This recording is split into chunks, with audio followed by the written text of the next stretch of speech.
যদি বাড়ি বাড়ি কেউ একাদশী করতে পারে, বারবার অনুরোধ করবো জামগ্রামবাসী যারা আছেন, এই বৃষ্টি মুখর রাত্রিতে আপনারা কীর্তন শুনতে এসছেন, কীর্তন কমিটির অক্লান্ত প্রচেষ্টায় হরিবাস হয়। বারবার অনুরোধ করবো আপনারা একাদশী করুন। একাদশী ছেলে না মেয়ে? একাদশী মেয়ে। একাদশীর জন্ম কোথা থেকে একটু জেনে নিন। ভগবান বিষ্ণু অসুরের সঙ্গে যুদ্ধ করছিল। অসুরের সঙ্গে যুদ্ধ করতে করতে চালাকি করে বিষ্ণু এক সময় গুহার মধ্যে ঢুকে গিয়েছিল। গুহার মধ্যে ঢুকে গিয়েছিল। যখন গুহার মধ্যে ঢুকে গেল, সঙ্গে সঙ্গে ভগবান বিষ্ণুকে মারবার জন্য অসুর যখন ঢুকেছে, ভগবান বিষ্ণুর শরীর থেকে একটা অপূর্ব জ্যোতি বেরিয়ে এলো। সেই জ্যোতি থেকে সৃষ্টি হল এক নারী মূর্তি। সেই নারীটা জন্ম নেবার সঙ্গে সঙ্গে অসুরের মস্তকটাকে ছেদন করল। ভগবান বিষ্ণু বলল, বারে মেয়ে, আমি যাকে মারতে পারলাম না তুই তাকে মেরে ফেললি। মেয়েটি কেঁদে কেঁদে বলল, প্রভু আমাকে অপমান করছেন কেন? আমি তো আপনার শরীর থেকে জন্ম নিয়েছি, আপনার শক্তিতে শক্তিময়ী, কেন আমায় অপমান করছেন? আমি যখন জন্ম নিলাম আপনার শরীরের জ্যোতি থেকে, আমাকে একটি জায়গা করে দিন, আমার একটা নাম দিয়ে দিন, আমার একটা জায়গা করে দিন। ভগবান বললেন, তোর নাম দিলাম আজ থেকে একাদশী। কোনো মানুষ যদি তোর মধ্যে অবস্থান করতে পারে, গয়া কাশী বৃন্দাবনের ফলাফল তোর মধ্যেই পেয়ে যাবে। যত তীর্থে কেউ না যাক, যদি একাদশী পালন করতে পারে, তীর্থের ফল পেয়ে যায়। আমি আপনাদের বারবার অনুরোধ করব, 8 থেকে 80 বছর পর্যন্ত প্রত্যেকের একাদশী করা যায়। মুসলিম সমাজে আপনারা দেখে নেবেন, মায়েরা সবাই তাকাবেন, মুসলিম সমাজে দেখে নেবেন, একটা ছোট্ট বাচ্চা তার মাকে যদি বলে আমি রোজা করব, মা বলে আল্লাহ তোকে বরকত করবে, কর কর কর। সবচাইতে লজ্জার ব্যাপার, একটা বাচ্চা ছেলে আমাদের যদি মাকে বলে, 10 বছরের ছেলে, তুমি একাদশী করছো আমি করবো, তখন কি বলে? চুপ কর, ডাক্তার বলেছে না খালি পেটে থাকতে নাই, মরবি। আমরাই তো নষ্ট, হাসবেন না, এটা আমাদের লজ্জা। আমরাই তো নষ্ট করে দিচ্ছি, তাকাবেন ছেলেগুলো নষ্ট করছে কি? আমরাই তো নষ্ট করছি। ধর্মের পথে আমরা নিয়ে যাচ্ছি না। একজন মুসলিম ভোর 4টে থেকে সন্ধ্যে 6টা পর্যন্ত রোজা রাখে, 30 দিন থুতু পর্যন্ত গেলে না। আর আমাদের 15 দিন পর পর একবার একাদশী হবে, সেইটা পালন করতে আমাদের কত কষ্ট হয়। আমি যেখানে বাস করি আপাতত, সেখানে বৃহস্পতিবার বাজারে গেলে আপনারা কোনোদিন মাছ মাংস পাবেন না। আমি যেখানে এখন বাস করি সেই বাজারে গেলে বৃহস্পতিবার দিন যদি কোনো কুটুম্ব যায়, একবারে কোনো অ্যালাউ নেই, সেদিন নিরামিষ। কারণ বাজারে গেলে মাছ মাংসর দোকান টোটাল বন্ধ। গোটা বাজার এলাকার মানুষ একাদশী পালন করে। সবচাইতে লজ্জার ব্যাপার, আমি একাদশীর দিনে কীর্তন করতে যখন রাস্তা দিয়ে যাই, মাছ মাংসের দোকানে হিন্দুদের ভিড় দেখলে লজ্জায় মাথা নত হয়ে যায়। আমরা জানতেই পারি না আজকের দিনটা কি চলে গেল, কোন জায়গায় পৌঁছাচ্ছি। সত্যি তো ধর্মটাকে রক্ষা করতে পারবো কিনা বিচার করবেন। আমার কথাগুলো, যুক্তির কথাগুলো বিচার করবেন। আজকে আসলে আমি যতক্ষণ থাকবো প্রত্যেকটি যুক্তির কথা বলে যাবো, আপনারা বিচার করে বলবেন ইনি ঠিক বললেন না ভুল বলে গেলেন। তাকাবেন। একাদশীর মাহাত্ম্য সম্পর্কে বলে রাখি মায়েরা, আপনারা পঞ্চশস্য বর্জন করবেন, চাল, গম, জব, সরিষা, ডাল। একাদশীর আগের দিনে রাত্রিবেলায় ব্রাশ করে নেবেন, তাকাবেন, ব্রাশ করে নেবেন, ব্রাশ করে নিয়ে জিভটা তুলে নেবেন। কেন বলুন তো? সেদিন জিভ ছুলে নিলে, যদি একাদশীর দিনে জিভ ছুলে নিন, রক্ত বেরিয়ে গেলে একাদশী হয় না। যে আপনি পেস্ট দিয়ে আপনি দাঁত মনছেন, তার মধ্যে লবণ থাকে। একাদশীর দিন সকালে পেস্ট করতে নাই, সকালবেলায় স্নান করে ভগবানের স্মরণ করতে হয়। একাদশী মানে এই নয় যে আমি কিছু খাবো না, তা নয়। একাদশী মানে এই, ভালো কিছু, খারাপ কিছু দেখবো না, খারাপ কিছু ভাববো না, খারাপ কিছু শুনবো না, খারাপ কিছু দেখবো না, এটা শর্ত। কিন্তু আমাদের ওখানে দু একজন একাদশী করে প্রথম একাদশী, এই যে প্রথম একাদশী করলে দরজাতে বসে থাকে। তো জিজ্ঞেস করো নাকি, দিদি তুমি দরজায় বসে আছো? ওই যে আজ আমার একাদশী। মানে বুঝতে পারছেন তো, লোককে দেখাতে হয়। তা আপনাদের কাছে নিবেদন রইল, দেখিয়ে নয়, আপনি কাউকে অবজ্ঞা করবেন না। ধরুন আমি একাদশী করি, আপনি করেন না বলে আপনাকে অবজ্ঞা করবো না। আপনি যাতে করতে পারেন তার কথা বলবো। মহাপ্রভু কথা শিখিয়ে দিয়েছে। আমাদের সমাজে এমন লোক আছে নিরামিষ খায়, একাদশী করে, যারা আমিষ খায় তাদেরকে দেখতে পারে না। দেখবেন কেমন বিদকুটে তাকিয়ে চলে যায়। না না, মহাপ্রভু শিখিয়ে দেয় নাই। মহাপ্রভু বলেছেন অচণ্ডালে তিনি চণ্ডালে কোল দিয়েছেন, পতিতকে উদ্ধার করেছেন। কেন? যারা এই পথের নয় তাদের পথিক করে দাও। মায়েরা সবাই শুনে নিন, কি 15 দিন পর পর আমাদের এই জায়গাতে একটু রেস্ট দেওয়া দরকার, শরীরটা ভালো থাকবে। আপনার বাচ্চাকে করান, আপনি করুন। কি করবেন মা? খাবার সেদিন কি করবেন? 2 ভাগ খাবেন, 1 ভাগ জল খাবেন, 1 ভাগ ফাঁকা রাখবেন। একাদশীর দিনে যত কম খাবেন তত ভালো। একাদশীর দিনে যত কম খাবেন তত ভালো। এই জায়গাটা ভালো হবে, যে যত খায় সে তাড়াতাড়ি যায়, আর যে কম খায় বলে অনেক খাবি তো অল্প খা, আর যদি অনেক খাবি তাহলে অল্প খা, আর যদি অল্প খাবি তাহলে অনেক কি, অল্প যদি খাবি তাহলে আগে থেকে বেশি খাওয়া চলবে না, ধীরে ধীরে খেতে হবে। তাকান আমার দিকে, যে যেখানে বসে আছেন খুব মন দিয়ে শুনবেন। একাদশীর দিনে মায়েরা সবাই লক্ষ্য করুন, আপনারা কি কি খেতে পাবেন আগে তাকান। অনেকে আমাকে বলে, প্রদীপ বাবু আপনি একাদশী কথা সব জায়গাতে বলেন, কি কি খেতে পাবো বলুন তো। মানে খাবার চিন্তা আগে হলো আর কি। বলুন তো বাবা, সেদিন খাবার চিন্তা বটে, সেদিন তো ভগবানের চিন্তা। 15 দিন পর হাসি হাসি হচ্ছে আপনাদের, কিন্তু 15 দিন পর একাদশী করছেন, আপনার খাবার চিন্তা থাকবে কেন? তাও তো খাবার কথা বলেছে, রোজার মতো তো নয় এরকম যে একবার না খেয়ে থাকবেন। যদি নির্জলা উপবাস করতে পারেন ভালো, কেউ করতে পারে না। অনেকে বলে আমার রোগ আছে, ওষুধ খাই, আমি একাদশী করতে পারবো না। কিন্তু শাস্ত্র পরিষ্কার করে পণ্ডিতরা বলে দিচ্ছে কি, যদি তোমার রোগ হয়েছে তুমি ওষুধও খাও, তুমি একাদশীও করো। মায়েরা 4 দিন অসুস্থ অবস্থায় থাকেন, আপনারা রজস্বল অবস্থায়। অনেকে প্রশ্ন করে একাদশী করতে পারবো না, 100% করতে পারবেন। ওটা প্রকৃতি, ভগবান দিয়েছে, আপনি কিন্তু একাদশী করতে পারবেন। শুধু তাই নয়, সবাই তাকাবেন, বাড়িতে কেউ মারা গেলে, অসুস্থ হয়ে গেলে একাদশী করতে পারবেন। শুধু শ্রাদ্ধের দিনে আপনি একাদশী করতে পারবেন না, শ্রাদ্ধের পরের দিনে করতে পারবেন। এই তত্ত্বগুলো ভালো করে শুনে নেবেন। নির্জলা একাদশী কি মা? উত্তম একাদশী। না পারলে আপনি এক কাজ করুন, সবজি খান, কাঁচা কলা, কাঁচা পেঁপে, কাঁচা কুমড়ো, পাকা কুমড়ো, আলু দিয়ে একটা সবজি করুন।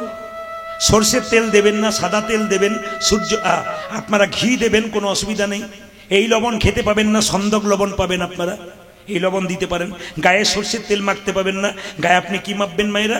আপনি ঘি মাখতে পারেন, আপনি নারকেল তেল মাখতে পারেন, কিন্তু সরিষার তেল মাখতে পাবেন না। সবাই তাকাবেন। একাদশীর দিনে একদিন মালদা জেলায় গান করতে গেছি, যার বাড়িতে বাসা তিনি বলছেন, আজ তো আমাদের সবার একাদশী, প্রদীপ বাবু তাহলে কি একাদশী করছেন? মানে হ্যাঁ করছি। তো একাদশীর দিনে আমাকে কি করেছে দেখুন, 4 বাটি, এই জায়গায় 4 বাটি ফল, 4 বাটি দুধের পায়েস, 4 গ্লাস দুধ, এত সব দিয়েছে। নিয়ে শেষে বলছে, এমন কিছু দিতে পারলাম না, আমি এইরকম দিলে তো আমি কোনোদিন একাদশী ছাড়বো না, প্রতিদিনই একাদশী করব। মায়েরা, নির্জলা একাদশী উত্তম একাদশী, আর ফলমূল খেলে মধ্যম একাদশী।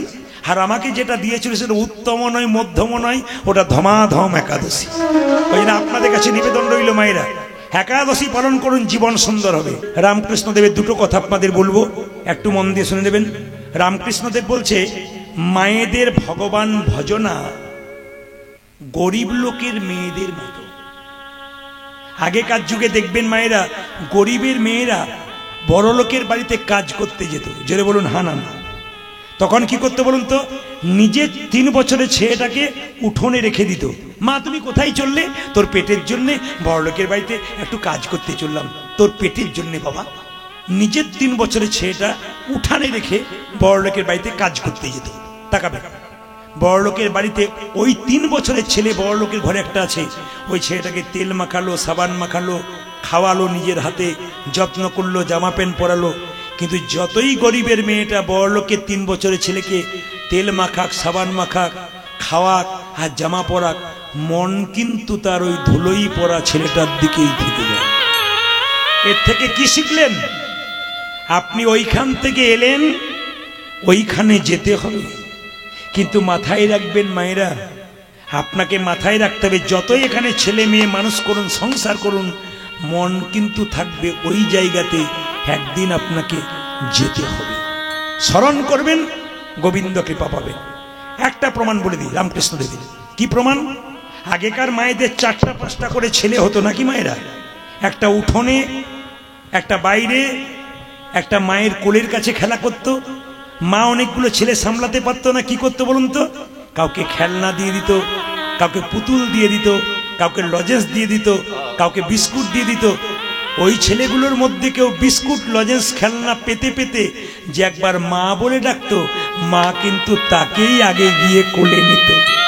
ঠাকুর বললেন, ওরে তোদের কাউকে বাড়ি দিয়ে ভুলিয়ে রাখলাম, গাড়ি দিয়ে ভুলিয়ে রাখলাম, স্ত্রী পুত্র দিয়ে ভরিয়ে রাখলাম, সম্পদ দিয়ে ভরিয়ে রাখলাম, এর মধ্যে থেকেও যে একবার হা গোবিন্দ বলে ডাকতে পারবে, ভগবান তাকেই আগে থেকে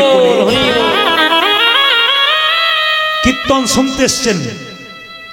একদিন কিন্তু সংসার ছেড়ে চলে যেতে হবে। মৃত্যু যন্ত্রণা যে কত, যে মরেছে সে ছাড়া কেউ জানে না। সবাই তাকাবেন মায়েরা, একটা দামি কথা বলে যাই, ইউটিউবের মাধ্যমে শুনতে পাবেন আপনারা, খুব দামি কথা। মৃত্যু যন্ত্রণা ভোগ প্রতিটি মানুষকে করতে হবে। একটা গরিবের মেয়ে রাস্তা দিয়ে যাচ্ছে, জঙ্গলে কাঠ কুড়িয়ে বেড়াই, সেই মেয়েটার পেটে বাচ্চা থাকে। বড়লোকের মেয়ে 3 তলার উপরে ছাপ করে শুয়ে থাকে, সেই মেয়েটার পেটে বাচ্চা থাকে।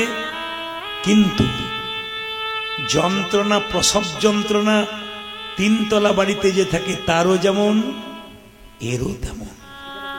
ও হসপিটালে থাকে কিন্তু যন্ত্রণা এক, বাচ্চা হতে গিয়ে। এ ঘরে বাচ্চা জন্ম দেয়, একই যন্ত্রণা। মৃত্যুর সময় যে আইসিইউতে থাকে, বিখ্যাত লোক, প্রচুর টাকার মালিক, আরামে আছে, কিন্তু মৃত্যু যন্ত্রণা কষ্ট কিন্তু একজন ভিখারি রাস্তায় যেমন ভাবে ভোগ করে, ও কিন্তু একই করে। মৃত্যু যন্ত্রণার কথা একটু ছোট করে বলি, শুনবেন আপনারা।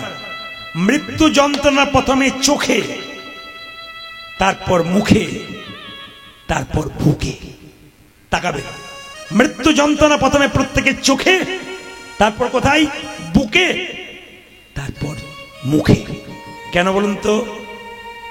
আমরা মায়ের পেটে থাকাকালীন বলেছিলাম ভগবানকে আমরা কৃষ্ণ দাস হব, পৃথিবীতে গিয়ে তোমার নাম করব, কিন্তু মায়ার দাস হয়ে গেলাম।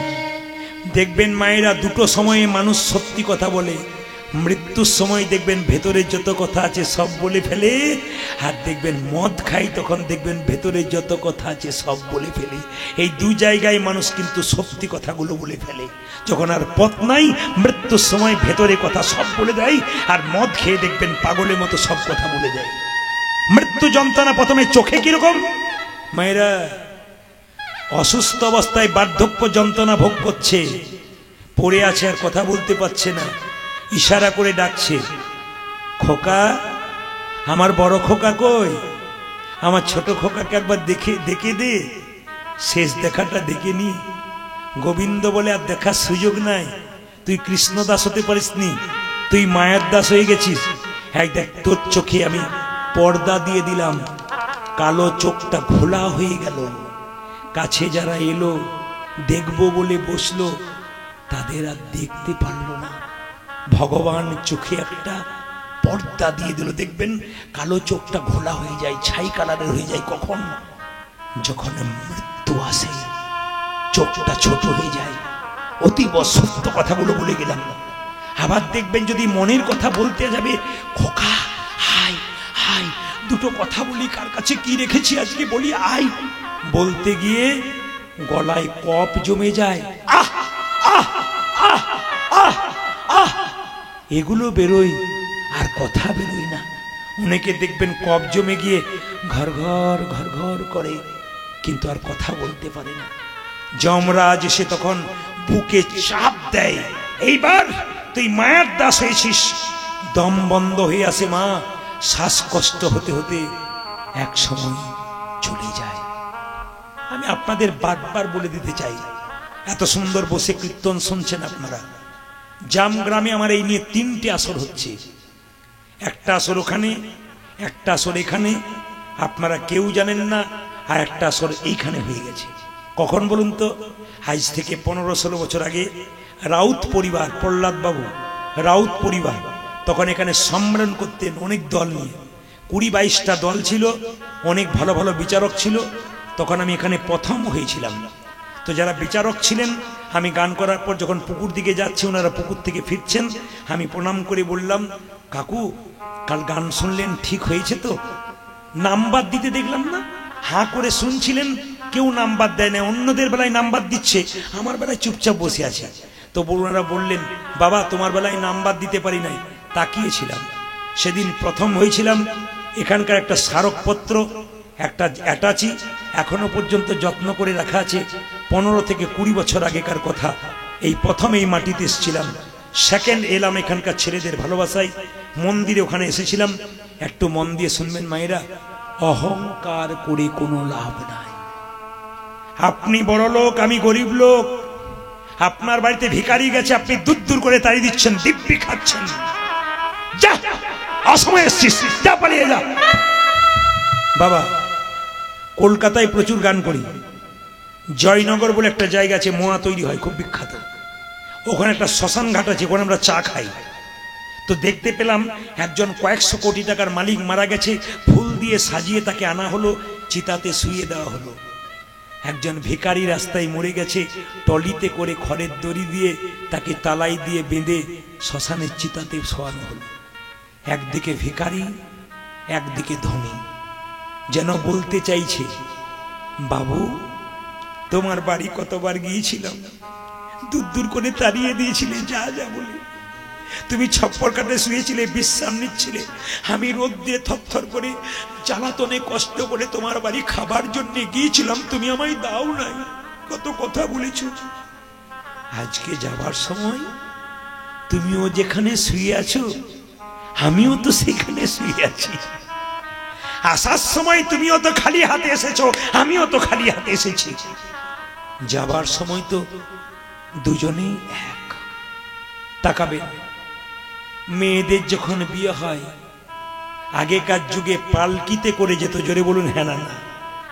4 জন পালকিতে করে নিয়ে যেত, রাস্তা দিয়ে বিয়ে নিয়ে যাচ্ছে, বর কোণে নিয়ে যাচ্ছে। তাকাবেন, যখন একটা রাস্তা দিয়ে পালকিতে করে একটা নতুন বউ নিয়ে যাচ্ছে মা, 4 জন কাঁধে নিয়ে নতুন বউ, সিঁথিতে সিঁদুর, বেনারসি শাড়ি, এখানে ফুলের মালা, তার পাশ দিয়ে একটি মরা নিয়ে যাচ্ছে মাচাতে করে, বাঁশের মাচাতে করে। সেই মরাটা যাওয়ার সময় বলে যাচ্ছে, বোন বোন কে? আমি চললাম শ্মশানে, তুমি চললে নতুন সংসারে। আমাকে দেখে শিখে নাও, তোমার গলায় মালা, আমারও গলায় ওরা কিনে এনে মালা পরিয়েছে। তোমার স্মৃতিতে টকবগে সিঁদুর, সংসারে চললে। হ্যাঁ, আমার স্বামী রেখে আমি চললাম, আমার বাড়ির লোক আমাকে টকবগে সিঁদুর দিয়ে দিয়েছে। আমার শরীরে একটা নতুন কাপড় দিয়ে দিয়েছে। বোন, তোমার হলো শুরু, আমার হলো শেষ। শুধু একটা কথা মনে রেখো, সংসার করতে করতে তুমি নতুন সংসারে যাচ্ছ আনন্দ করি, আমি সংসার ছেড়ে যাচ্ছি বিরহ দিয়ে। একদিন তোমাকেও কিন্তু এই সংসার ছেড়ে আমার মতো বাঁচাই চেপে যেতে হবে। সংসারের নিয়ম, আসার যাওয়া। বারবার বলবো আপনাদের কাছে, আমাদের দেখবেন কিছু ভুল আছে। আপনাদের এই এলাকায় আছে কিনা জানি না, অনেক এলাকায়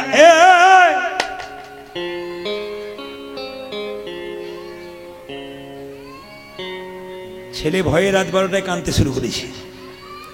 আচ্ছা আচ্ছা, বেশ বেশ। আমাদের দেখবেন মাংসের দোকান করা হয় বাজারে বাজারে। সব মাংসের দোকান নয়, কিছু কিছু দোকানের এলাকা থেকে দেখবেন শ্রীকৃষ্ণ ব্রয়লার সেন্টার থাকে না, জোরে বলে হ্যাঁ না থাকে না। কাটা 230, গোটা 110। ভগবানের নামে কি মাংসের দোকান। আবার তাকাবেন, জুতো চটির দোকান করে, তারপর ওপর এলাকা থেকে চৈতন্য শু হাউস। তাকাবেন কি লেখা থাকে, চৈতন্য শু হাউস। যে লিখেছে তারও জ্ঞান নাই, আর যে কিনে নিয়ে যাচ্ছে তারও জ্ঞান নাই। কেন বলুন তো? জুতোর প্যাকেটের ভেতরে জুতো ভরা আছে, ওপরে লেখা আছে চৈতন্য শু হাউস, ওপরে চৈতন্য, নিচে জুতো। এর চাইতে লজ্জার কি হতে পারে? না না, জুতোর দোকান করুন, নামটা এমন দিন যেন চটির ওপরে ভগবানের নাম লেখা না থাকে। এইদিকে তাকাবেন, এইদিকে তাকাবেন, হাসি নয়, এ কিন্তু খুব কারেক্ট কথা। আরো কথা বলে রাখি, বাড়িতে অতিথি এলে কি বলি মায়েরা, জোরে বলুন? অতিথি কি নারায়ণ নাকি বলুন, জোরে বলবেন। অতিথি কি মায়েরা, জোরে বলুন অতিথি কি। আর বলবেন না রাত হয়েছে ঘুম আসছে, আপনি তখন জ্বালাচ্ছেন আপনাদেরকে। অতিথি কি নারায়ণ। আচ্ছা এবার বলুন, যদি বাড়িতে 4 জন অতিথি এলো,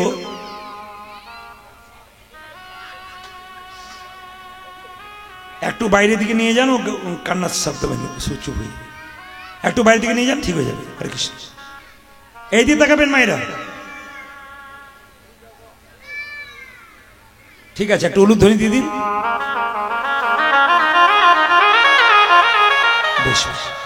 না না, আমার কথাগুলো বিচার করে যাবেন, কীর্তনের শেষে বাড়ি যাবার সময় কথাগুলো বিচার করতে করতে যাবেন। কি বললাম? অতিথি, আস্তে, অতিথি নারায়ণ। 4 জন অতিথি এসছে, বাজার থেকে শাক সবজি ফলমূল কিনলেন, আর 1 কেজি কিনে আনলেন, নিয়ে খাওয়ালেন। অতিথি নারায়ণ না অসুর, জোরে বলুন কোনটা বলো, অতিথি নারায়ণ না অসুর? অতিথি কি বলছিস? অসুর। বাচ্চাগুলো বুঝেছে, কিন্তু আসলে তা নয়। কীর্তন কিছু মনে করবেন না, এই কীর্তন যেখানে করি বাচ্চাগুলো প্রথমে শোনে, কেন এরা বুঝতে পারে। একজন তো গালে হাত দিয়ে খুব ভাবছে এরপরে কি বলবে আর কি, পাক্কা একবারে যতগুলো। এই দেখান, অতিথি কি অসুর। আচ্ছা, কোন কোন জায়গায় কীর্তন করতে যাই, কমিটি বলে দাদা কালকে প্রদীপ বাবু এসছেন, যান নাই? আর বলবেন না দাদা রবিবার দিন হলে যেতাম, আপনার বুধবার দিন কীর্তন করেছেন, কি করে যাব? রবিবার দিন বাজার বন্ধ, সেদিন চাকরিরও ছুটি, দুটোই ছুটি, সেদিন হলে যেতাম, বুধবার দিন কি করে যাই? আচ্ছা, যে ভদ্রলোক বলছে যে রবিবার দিন কীর্তন হলে যেতাম, বুধবার দিন হলে যেতে পারবো না, রবিবার দিন হলে যেতাম, বুধবার দিন যেতে পারবো না, সেই লোকটা যদি বুধবার দিন বিপদে পড়ে, নিয়ে ভগবানকে ডাকে, হে প্রভু দেখা দাও দেখা দাও দেখা দাও, ভগবান তখন কি বলে? তোর তো বুধবার দিন বটে, রবিবার, তোর তো রবিবার দিন বটে, বুধবার দিন নয়, যাবো কি করে? না কি বলছে? না বিচার করে বলবেন, তোর তো রবিবার দিন, বুধবার দিন যাবো কি করে, নাকি? না বিচার করবেন কথাগুলো। আবার দেখবেন মায়েরা, যে যেখানে বসে আছেন মন দিয়ে শুনবেন। কি এখানে আছেন, তাকাবেন মায়েরা যে যেখানে বসে আছেন। আচ্ছা দেখবেন ভোজ বাড়িতে ভোজ খেতে যান না, দেখবেন চেয়ার বেঞ্চিতে বসেন, চেয়ারে বসেন, আর সঙ্গে সঙ্গে দেখবেন একটা মেনু চার্ট দেয়। কি লেখা থাকে?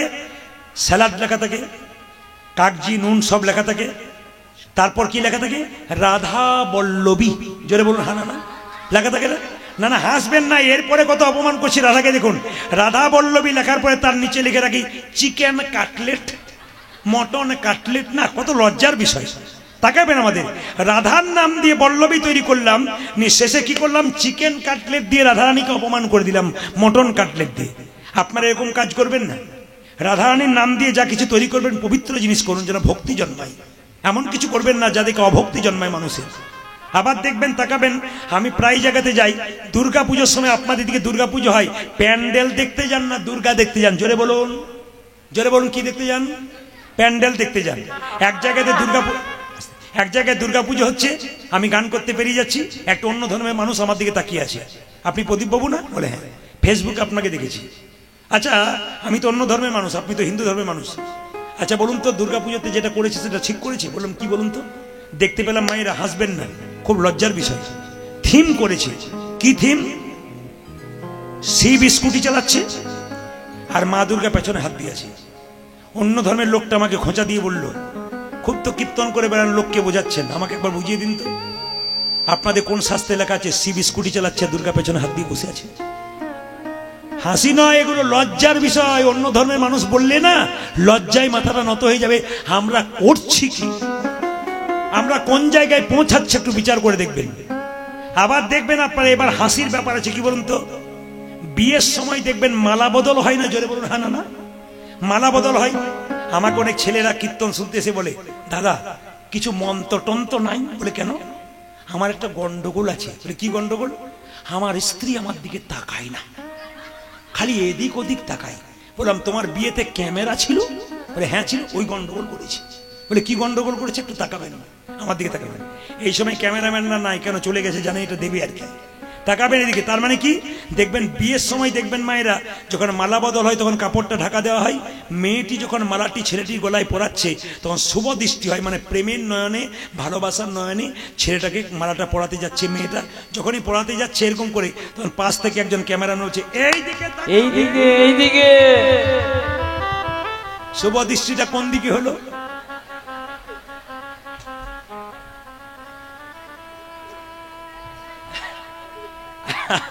আপনারা যেভাবে এঁটে সেটে বসছেন কেউ উঠছেন না দেখে আমার মনে হচ্ছে আজকে আমি 3টে পর্যন্ত কীর্তন করব, যা হবে হবে। 3টে মানে ভোর 3টে বলি নাই, 3 ঘন্টার কথা বলেছি। আর ও কখন পেরিয়ে চলে গেছে আপনারা বুঝতেই পারেন না। যেরকম রাধা মাধব কি, শ্যাম সুন্দর কি, আর গাইব কি?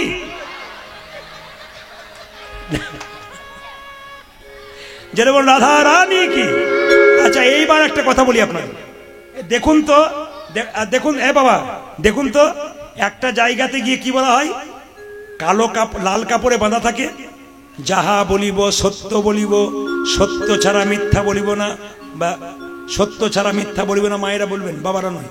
বলুন কোথায় বলা হয়? তোদের আগে থেকে যাওয়া আসছে নাকি রে? এখন থেকে তোরা এত পাকা? 4 বছর 5 বছর বাচ্চা বলছে কোটে। অন্য জায়গায় মায়েরা বলে, এরা কেমন বলছে কোটে। এত তোদের ব্যাপার। আচ্ছা দাঁড়ান দাঁড়ান, এটার ভেতরে কি আছে বলতো? জোরে বল কি আছে? মায়ের বোন এটা বলতে কি আছে? গীতা। তাহলে গীতা ছুঁয়ে প্রতিজ্ঞা করি আমরা, যাহা বলিব সত্য বলিব, সত্য ছাড়া মিথ্যা বলিব না। এটা ছোঁয়ার পর থেকে দেখবেন ভুরি ভুরি মিথ্যা কথা বলতে শুরু করি। জোরে বল হ্যাঁ না না। তাকাবেন, এটার ভেতরে গীতা ভরা আছে। এক জায়গায় একজনকে জিজ্ঞেস করলাম, দাদা এটার ভেতরে কি ভরা আছে? ও বলছে যন্ত্র টন্ত্র কিছু একটা হবে বোধ হয়, মানে ওটাও জানেন আর কি। বলো রাধা মাধব কি, শ্যাম সুন্দর কি, মদন মোহন কি, হরিবাসর কি। বেশ খুব ভালো লাগলো আপনাদের আসর। কিন্তু একটা জিনিস আপনাদের দেখলাম, 2-1 মা কিন্তু কীর্তন শুনছে খুব মন দিয়ে। কেন? পান চিবোচ্ছি। তোর মুখ লাল হয়ে গেছে, কিছু মনে করবেন না। পান আপনারা খাবেন, কিন্তু পানটার জন্ম শুনলে চমকে যাবেন। পানের জন্ম অমৃত থেকে। কিরকম অমৃত থেকে? যখন দেবতারা অমৃত এনেছিল, ওষুধের সঙ্গে অমৃত নিয়ে লড়াই চলছে, তখন অমৃতে একটা অংশ মাটিতে পড়ে গেছে, ওর থেকে পান গাছের জন্ম হয়েছে। ও মায়েরা, পান যে খাই অমৃতের সমান শরীর হয়, কিন্তু পানের সঙ্গে যে মশলা খান ওটা খেলে দাঁতগুলো কোন কিসের মতো হয়ে যায়? তরমুজের বীজের মতো দাঁত হয়ে যায়। দেখবেন যারা পানের সঙ্গে বিভিন্ন পান, চুন আর সুপারি যদি কেউ খায় সহজে দাঁত খারাপ হয় না। পানটা কিন্তু অমৃতের সমান। আচ্ছা মায়েরা, পান পুজোয় লাগে। আর পান কোথায় লাগে বলুন তো? বিয়ের সময় পান চোখে ঢাকা দেওয়া হয় কার? বৌমার, পুত্রবধূর। তাকাবেন, বিয়ের সময় পানটা চোখে দেওয়া হয়। কেন দেওয়া হয়? মায়েরা তো সবাই দিয়েছেন, কেউ জানেন বিয়ের সময় কেন চোখে পান দেওয়া হয়? বলে অত যদি জানবো তাহলে তোমাকে কেন ডাকবো? আমি আজকে বলে দিয়ে যাই, বিয়ের সময় পানটা কেন ঢাকা দেওয়া হয়? পান হলো যোগমায়া, মানে মেয়েটি পানটা সরিয়ে প্রথম স্বামীর মুখ দেখে মানে মায়ার যোগ হয়। তুমি আমার আমি তোমার, এই কথাটি এক জায়গায় বলেছি। এক বয়স্ক কাকা বাবুর বাড়িতে মাসা, তিনি বলছেন, বাবা তুমি যে বললে পান সরালে মায়া হয়, আমার 3টে বউ 3টে ছেলে মায়ায় নাই, খালি ঝগড়া করছে। বললাম কাকা বাবু মায়া থাকবে কি করে? পান সরানোর আগে রাস্তাতে কতবার দেখা হয়ে যাচ্ছে, এই জন্যই গন্ডগোল হচ্ছে। না কি বলছেন? যেটা বল রাধা রানী কি, শ্যাম সুন্দর কি, মদন মোহন কি। এক ব্যক্তির একটি প্রশ্ন ছিল আমার কাছে বাসাতে, ছোট করে উত্তর দিয়ে দিই। উনি বলেন বৈষ্ণবের তৈরি কোথা থেকে হলো, বৈষ্ণব শুরু কোথা থেকে? উনি বললেন বৈষ্ণবের জন্ম কোথা থেকে। আমি বৈষ্ণবের জন্ম কথা বলবো না, আপনি বৈষ্ণব হতে পারেন, আমি বৈষ্ণব হতে পারি যদি জীবনটাকে সুন্দর করতে পারি। বিষ্ণু জানতি ইতি বৈষ্ণব। বৈষ্ণব কাকে বলে? তৃণাদপি শুনিছেন তরিব সহিষ্ণুনা অমানিন মান দেন কীর্তনীয় সদাহরি। মায়েরা মানেটা কি? তৃণাদপি শুনিছেন, ঘাসের ওপরে পা দেবেন, ঘাস পাটা সরিয়ে নেবেন, ঘাস মাথা উঁচু করবে। বৈষ্ণবকে 1000 কথা বলবেন, বৈষ্ণব মাথা নিচু করবে আর উঁচু করবে না। তরিব সহিষ্ণুনা, গাছকে কাটবেন, গাছ যতক্ষণ না মাটিতে পড়ছে ফল দান করবে, ছায়া দান করবে। বৈষ্ণবকে যতই আঘাত করুন, তিনি যতক্ষণ না মাটিতে পড়ছেন তিনি আপনাকে হরিনাম দান করবেন। নদী জল দেয় নিজের জন্যে নয়, অপরের জন্যে। গাছ ফল দেয় নিজের জন্য নয়, অপরের জন্যে। বৈষ্ণব নাম দেয় নিজের জন্যে নয়, সারা জগতের জন্যে। বৈষ্ণবের বশ কৃষ্ণ সর্বশাস্ত্রে কয়, এই সব জানি রহ বৈষ্ণবের আশ্রয়। মায়েরা, বৈষ্ণবের আশ্রয় নিতে হবে। একটা ছোট্ট কথা আপনাদের বলে যাই, যে যেখানে বসে আছেন, অমানিন মান দেন, মানে আপনাদের জামগ্রামের রাস্তা দিয়ে একজন বৈষ্ণব ছটপট ছটপট করছে, কুষ্ঠব্যাধি, আমি আপনি পেরিয়ে গেলাম, নাকে কাপড় চাপা দিয়ে পেরিয়ে গেলাম, যিনি পরম বৈষ্ণব তিনি কোলে কোল দিয়ে কি বলবেন, একবার হরি বল বল, তোর তো কি হবে বলতো, তোর দেহে রোগ তো দূর হবে, তার সঙ্গে তোর ভাব রোগ। দাপর শেষ, কলিযুগ আসছে, দাপর শেষ, কলিযুগ আসছে। পঞ্চপাণ্ডব সামনে বসে আছে। কৃষ্ণ জিজ্ঞেস করছে, তোমরা যে 5 ভাই বসে আছো গালে হাত দিয়ে, তোমাদের এত চিন্তা কেন? যুধিষ্ঠির মহারাজ বললেন, কৃষ্ণ আমার একটা মাথায় বারবার প্রশ্ন এসেছে, বলে কি? কলিযুগ আসছে, কলিযুগের মানুষ কেমন হবে? কৃষ্ণ বলল, আচ্ছা ঠিক আছে, কলিযুগের মানুষ কেমন হবে তো ঠিক আছে, আচ্ছা হ্যাঁ ভীম তুমি কিছু বলবে? ভীম বলছে, হ্যাঁ আমার মাথায় একটা প্রশ্ন এসছে যে কলিযুগের সাধুগুলো কেমন হবে, কলিযুগের ধর্ম আচরণ কেমন হবে। বেশ, মেনে নিলাম। আচ্ছা নকুল, অর্জুন তুমি কিছু বলবে? বলছে কলিযুগের বাবা মা তার ছেলের ওপরে কেমন আচার আচরণ করবে। বেশ, নকুল তুমি কিছু বলবে? বলবে হ্যাঁ, কলিযুগে ছেলে মেয়েরা তার বাবা মায়ের ওপর কেমন সম্পর্ক করবে, কেমন ব্যবহার করবে, এটা জানতে চাই। আচ্ছা সহদেব তোমার কিছু প্রশ্ন আছে? সহদেব বলছে, আমার একটাই প্রশ্ন, কলিযুগের মানুষ এত পাপ করবে, তা কি এমন করলে পাপ থেকে মুক্তি পাবে? কৃষ্ণ বলল, খুব ভালো প্রশ্ন করেছো, কিন্তু আশ্চর্যের ব্যাপার, আজকে আমার কাজ আছে, চাপ আছে, আমি আজকে উত্তর দিতে পারলাম না, কালকে সকালে এসে উত্তর দেব। আজকে তোমরা 5 ভাই 5টা পথে চলে যাও, যে যা দেখবে কাল সকালে এসে আমাকে বলবে। 5 ভাই 5 পথে যাচ্ছে মায়েরা। যুধিষ্ঠির এক পথে, ভীম এক পথে, সহদেব এক পথে, নকুল এক পথে, সব দিকে সবাই চলে যাচ্ছে। কি কথা ছিল? 5 ভাই 5 পথ। সাউন্ডটা কমাও, অত গম গম গম গম সাউন্ড নাই, টোনটা ক্লিয়ার হবে, ধীর সুস্থ হবে। জয় নিতাই। সবাই লক্ষ্য করবেন মায়েরা, ভগবান শ্রীকৃষ্ণ বলল 5 ভাইকে 5 জনকে যেতে। তা যুধিষ্ঠির মহারাজ যে পথ দিয়ে গেল, গিয়ে চমকে গেল, দেখতে পেল একটা হাতি, কিন্তু হাতির 2টো সুর।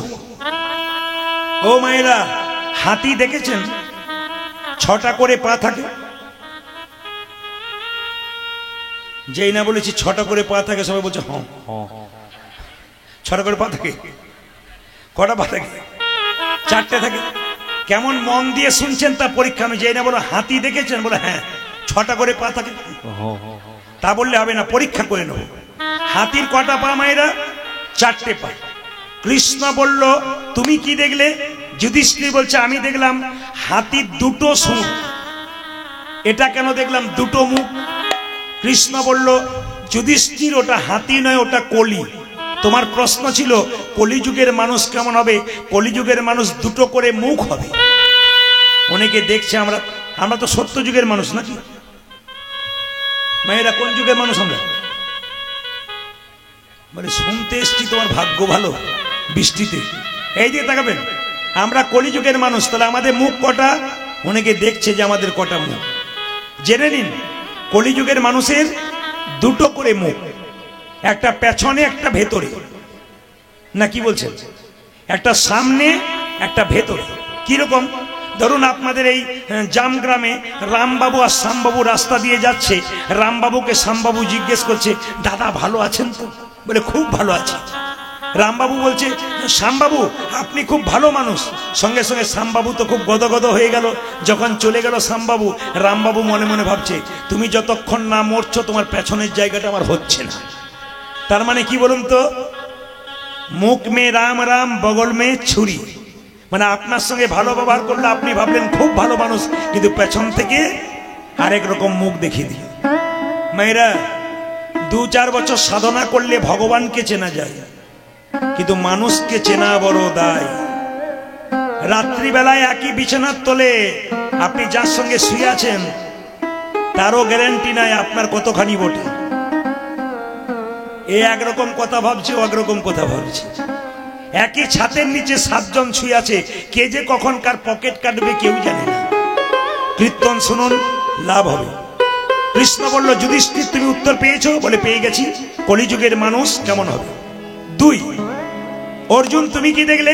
বলছে আমি আশ্চর্য জিনিস দেখলাম, গাভী বাছুরের জন্ম দেয়, কিন্তু বাছুর জন্ম নেবার পরে গাভী তো বাছুরের গাটা চাটে, কিন্তু আমি দেখলাম বাছুরের গাটা চাটতে চাটতে গাভী একবারে রক্ত বের করে দিয়ে ছাল ছাড়িয়ে বাছুরটাকে মেরে ফেলল।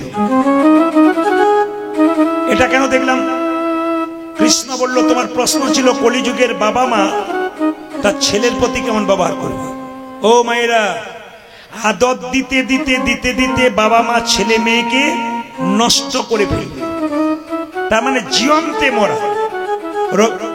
স্বামী বিবেকানন্দ বলেছে জীবন্তে মরা। ছেলে বেঁচে থাকবে, বিবেক থাকবে না, বৈরাগ্য থাকবে না, মা চিনবে না, বাবা চিনবে না, এরকম ছেলের জন্ম দিয়ে কি লাভ আছে? আপনারা তো ছেলেকে তৈরি করছেন, 5 বছরের ছেলে আর তার পেছনে 10 কেজি একটা ব্যাগ দিয়ে দিয়েছেন।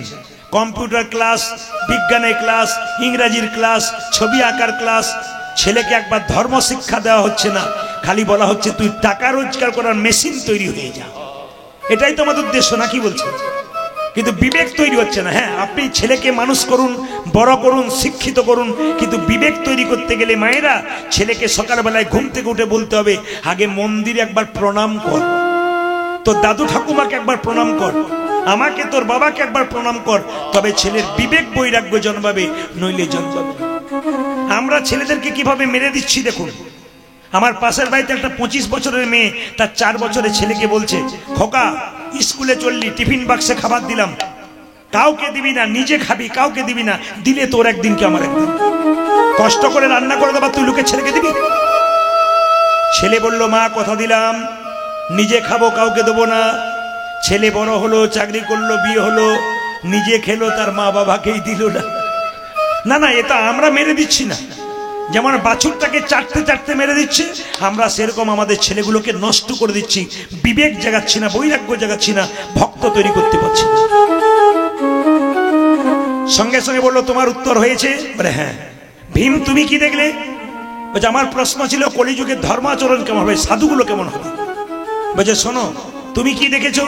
দেখলাম একটা নদীতে একটা মরা জীব জন্তু ভেসে আসছে, একটা পাখি তাকে খুঁটে খুঁটে খাচ্ছে, কিন্তু পাখিটার গায়ে হরে কৃষ্ণ নাম লেখা।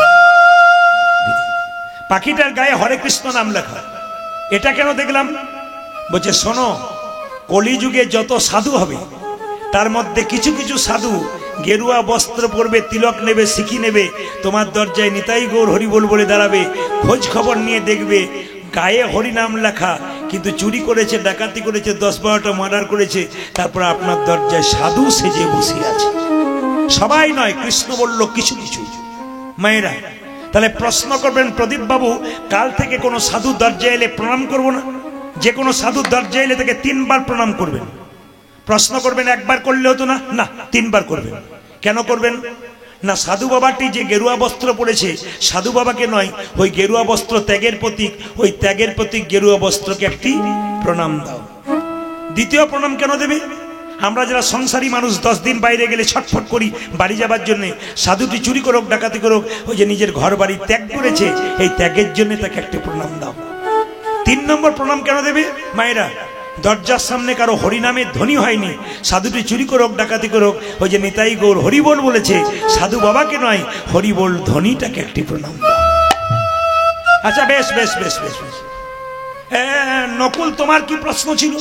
বলছে আমার প্রশ্ন ছিল এই দেখো, যে কলিযুগে ছেলেরা তার বাবা মায়ের সঙ্গে কেমন ব্যবহার করবে। বাহ, খুব ভালো প্রশ্ন। তুমি কি দেখেছো? বলছে আমি রাস্তা দিয়ে যেতে যেতে দেখলাম ফোয়ারা। ফোয়ারা মায়েরা ফোয়ারা চেনেন? বিয়ে বাড়িতে দেখেছেন? 1 গর্তের জল 3 নম্বরে দেখতে পেল 3টে গর্ত। নকুল দেখতে পেল 3টে গর্ত। 1 নম্বর গর্তের জল উপচে পড়ছে 3 নম্বর গর্তে, আর 3 নম্বর গর্তের জল উপচে পড়ছে 1 নম্বর গর্তে। মাঝখানে গর্তটা ফাঁকা, বসে বসে দেখছি। নকুল বললে এটা কেন দেখলাম? 1 নম্বর গর্তের জল 3 নম্বরে, 3 নম্বর গর্তের জল 1 নম্বরে, মাঝখানটা ফাঁকা কেন?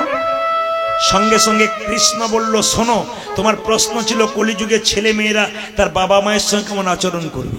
বলছে শোনো, এক নম্বর গর্তের জল 3 নম্বর গর্তে, 3 নম্বর গর্তের জল 1 নম্বর গর্তে। কেন? এই কলিযুগে যত ছেলের বিয়ে হবে তাদের আদর ভালোবাসা যাবে শ্বশুর শাশুড়ির উপরে, আর শ্বশুর শাশুড়ির আদর ভালোবাসা যাবে জামাইয়ের উপরে, আর মাঝখানটিতে মা বাবা বসে বসে দেখবে। আপনাদের জামগ্রামে নাই, জামগ্রামে ওরকম ছেলে নাই, সব ছেলে ভালো, মুচকি মুচকি হাসছে, বলে গিয়ে দেখবেন কি হয় আর কি। তো তাকান আমার দিকে, যে যেখানে বসে আছেন, বলে সব জায়গাতে এই রোগ আছে না, কি বলছেন? তা আপনাদের কাছে নিবেদন রইল, সহদেবকে কৃষ্ণ বলল তোমার কি প্রশ্ন ছিল? সহদেব বলছে আমার একটা প্রশ্ন ছিল, ওই যে বললাম যে কলিযুগের মানুষ পাহাড় সমান পাপ করবে, পাপ থেকে মুক্তি পাবে কি করে? বলছে তুমি কি দেখেছো? বলে আমি তো আশ্চর্য জিনিস দেখলাম। বলে কি দেখলে? একটা পাহাড় থেকে বিরাট বড় পাথর গড়গড় গড়গড় করে পড়ছে খুব স্পিডে, গাছ ভেঙে দেবে, বাড়ি ভেঙে দেবে। চমকে গেলাম আমি দেখে, একটা ঘাসের ডগায় এসে আটকে গেল। এত বড় পাহাড় ঘাসের ডগায় আটকে গেল কেন? কৃষ্ণ বলল তোমার প্রশ্ন ছিল কলিযুগের মানুষ পাহাড় সমান পাপ করলে কিসে মুক্তি পাবে? ওই ঘাসটা হচ্ছে হরিনাম, আর পাহাড়টা হচ্ছে আমাদের পাপ। কলিযুগের মানুষ সংসারে থেকে পাহাড় সমান পাপ করলে কেউ যদি খাইতে শুইতে যথাতথা হরিনাম নামক একটু ঘাসের টুকরো নিতে পারে, নিতাই গৌর হরি বল বলে তারা উত্তরগুলো পেয়ে তারা খুব খুশি হয়ে গেল। তাহলে সবাই মিলে একবার বলবেন রাধে রাধে।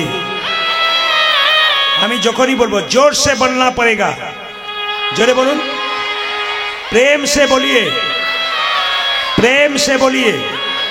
মায়েরা কাল একজন একজনকে দেখলে কি বলবেন? জোরে বলুন, বাহ, একটু জোরে বলুন, কি বলবেন? রাস্তা দিয়ে পেরোবেন কি বলবেন? সেবা করবেন কি বলবেন? মন্দিরে ঢুকবেন কি বলবেন? স্বামী স্ত্রীতে ঝগড়া হবে কি বলবেন? দেখবেন বিবাদ থাকবে না, শুধু রাধা নামেই সবকিছু দূর হয়ে যায়। যেটা বল রাধা রানী কি, শ্যাম সুন্দর কি, মদন মোহন কি। সবার কাছে নিবেদন রইল, বৃষ্টিতে একটু বাধা দিয়েছে, আমাদের মনকে নষ্ট করেছে। আপনাদের সামনে নিবেদন রইল যে যেখানে বসে আছেন, সব সুযোগ প্রত্যেক দিন মেলে না, ভগবানের কৃপাতে সুযোগ মেলে। আজ যখন সুযোগ মিলেছে, ছোট্ট করে আমি লীলার মধ্যে যাব। লীলাটির নাম আপনারা অনেকেই চেনেন জানেন, সেটা হচ্ছে অদ্বৈত প্রভুর দ্বিতীয় জন্ম।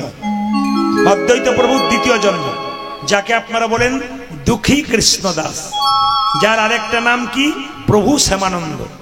বৃন্দাবনে গিয়ে রাধারানীর নুপুর পেয়েছিল, স্বয়ং রাধারানী তার কপালে নুপুর তিলক করে দিয়েছিল। ও মায়েরা, ভক্ত এমনি এমনি হওয়া যায় না, প্রচুর পরিশ্রম করতে হয়, তারপর ভক্ত হওয়া যায়। একটা মানুষ যখন চাকরি পায় তখন মাথায় রাখতে হবে সে দিনের পর দিন পড়াশোনা করেছে, আলোচনা করেছে, তারপর সেই জায়গায় পৌঁছেছে। এই জন্য ভক্ত হতে গেলে একটু মাথায় রাখবেন কত কষ্ট করতে হয়, তারপর গৌর গোবিন্দের কৃপা পাওয়া যায়। একটু মাথায় রাখবেন, আমি যে জায়গায় থাকবো আজকে বর্ধমানে নয়, বীরভূমে নয়, আজকে থাকবো মেদিনীপুরে। সবচাইতে বড় রেল স্টেশন কোথায় বলুন তো? খড়গপুর। জানেন তো আপনারা? খড়গপুরের পাশে, আমি কালকে ওইদিকে ছিলাম, ওখান থেকে আজ সকালে বাড়ি এসেছি, তারপর দুপুরবেলা এখানে এলাম। তা আপনাদের কাছে নিবেদন রইল, খড়গপুরের পাশে একটা গ্রাম আছে, তার নাম ধারেন্দা গ্রাম। ওই ধারেন্দা গ্রামে দুজন স্বামী স্ত্রী বাস করত। একজনের নাম কৃষ্ণ মণ্ডল, স্ত্রীর নাম দুরিকা দেবী। খুব মন দিয়ে শুনবেন ভাইরা, স্বামী স্ত্রীর সম্পর্কটা কেমন? স্বামী স্ত্রীর সম্পর্কটা এইরকম, যদি এইরকম হয় তবে সুখের হয়। কিরকম? চোখ কাঁদলে হাত মুছিয়ে দেবে, আর হাত ব্যথা পেলে চোখ কাঁদবে। চোখ যদি কাঁদে, জল পড়ে, হাত কি করে মুছিয়ে দেয়, আর হাত যদি ব্যথা করে তবে চোখ কাঁদে। স্বামী স্ত্রীর সম্পর্ক হাত আর চোখের মতো। দুজন দুজনের পাশে ব্যথায় ব্যথিত হলে স্বামী স্ত্রীর সম্পর্ক ঠিক থাকে। আজকের কীর্তনে বড় দামি দামি মূল্যবান কথা বলবো, যদি একবার গেঁথে নিয়ে যেতে পারেন, জীবনে প্রয়োগ করতে পারেন, আপনার জীবন সুন্দর হবে। না কে বলেছে? তাকাবেন, দুরিকা দেবী কৃষ্ণমণ্ডল অভাব ছিল, স্বভাব নষ্ট হয় নাই। প্রতিদিন দরজায় দরজায় ভিক্ষা করত ভগবানের সেবার জন্য। এত অভাব, কিন্তু কৃষ্ণ নাম ছাড়ে নাই। আমাদের একটু অভাব হয়ে গেলে ভগবানকে ছেড়ে দিই। একজন ব্যক্তি আমাকে কালকে বলে, ভগবানের কোনো বিচার নেই? বলে কেন? আমার ছেলে পরীক্ষায় ফেল করেছে, আমি বললাম কিছু মনে করবেন না, আপনার বাড়ি আছে? বলে হ্যাঁ। কতলা? 4 তলা। গাড়ি আছে? বলে হ্যাঁ 2টো আছে। আপনার ছেলে আছে? বললাম তো ছেলেটা ফেল করেছে। আপনার জমি জায়গা আছে? বলে হ্যাঁ আছে। বলে ব্যবসা আছে? বলে হ্যাঁ আছে। কেমন চলছে? বলে খুব ভালো চলছে, শুধু ভগবানের বিচার নাই, ছেলেটাকে ফেল করে দিল। আমি বললাম ভগবান তোমাকে কটা দিয়েছে ওটা আগে দেখো। গাড়ি দিয়েছে 1, বাড়ি দিয়েছে 2, ব্যবসা দিয়েছে 3, তারপর তোমাকে জমি দিয়েছে 4। তাহলে 4টে জিনিস দিল, শুধু ছেলেকে ফেল করে দিল, ভগবান নাই। তোমাকে দিয়েছে কত বেশি, আর একটা মাত্র দেয়নি, তাতে দুঃখ করার কি আছে? ওটাও দেবে যদি গোবিন্দের কাছে তুমি স্মরণ করতে পারো। ও মায়েরা, একটুতে ভেঙে পড়বেন না। কেন? ভগবান মাঝে মাঝে ধাক্কা দিয়ে দেখবে তুমি আমার কতখানি। দুরিকা দেবীর এত অভাব, একদিন কৃষ্ণ মণ্ডলকে বলল, স্বামী জগন্নাথ নাকি জগতের না, একবার জগন্নাথ মন্দিরে গিয়ে কিছু চাও। ভগবানের কাছে চাইলে ভগবান দেয়। এতদিন ধরে চোখের জলে ভগবানকে ডাকলে ভগবান কি দিল? শুধু পথের ভিখারি করে রেখে দিল। ডাকার মানে কি হলো? শুধু পথ। স্বামী বলে উঠল, চুপ করো, এতদিন তোমার সঙ্গে ছিলাম, ভালো লাগছিল, আজকে তোমাকে দেখে ভালো লাগলো না। বলে কেন? ওগো দুরিকা, ভগবানের কাছে চাইতে নাই। যে চাই সে অল্প পায়, আর যে চাই না এত পাই ভাবতেই পারে না। কৃষ্ণ সুদামা চরম বন্ধু ছিল, পরম বন্ধু। সুদামা কৃষ্ণের কাছে গিয়েছিল, 10 দিন ছিল, কিন্তু কৃষ্ণ বারবার সুদামাকে প্রশ্ন করে, তুই কেমন আছিস? এত অভাব, তাও বলে আমি যা ছিলাম তোকে দেখে আমি আরো ভালো হয়ে গেলাম। বেশ বেশ বেশ, তোর স্ত্রী কেমন আছে? খুব ভালো আছে। মায়েরা, এত অভাব বাড়িতে, ঘরে চাল ফুটে জল পড়ে, স্ত্রী ছেঁড়া কাপড় পরে, কৃষ্ণ বারবার জিজ্ঞেস করছে, তুই ভালো আছিস তো? তোর বাড়ি ঠিক আছে তো? তুই ঠিক আছিস? তোর স্ত্রী ঠিক আছে? একবারও বলছে না যে স্ত্রী ছেঁড়া কাপড় পরে আর আমার ঘর ফুটে জল পড়ে। এটা ভক্তের লক্ষণ। ভগবান বলল, সুদামা, লোকে আমার কাছে চাই, ছেলের চাকরি দাও, মেয়ের বিয়ে দাও, ওরা জানে না আমি যে অন্তর্যামী, আমি যে ওর অন্তরের কথা জানি। কটা ছেলে কটা মেয়ে চাইবে কেন? আমি তো ভক্তি চাই। যদি কেউ আমায় ভক্তি সম্পদ দেয়, আমি তাকে কৃপা সম্পদ দিই।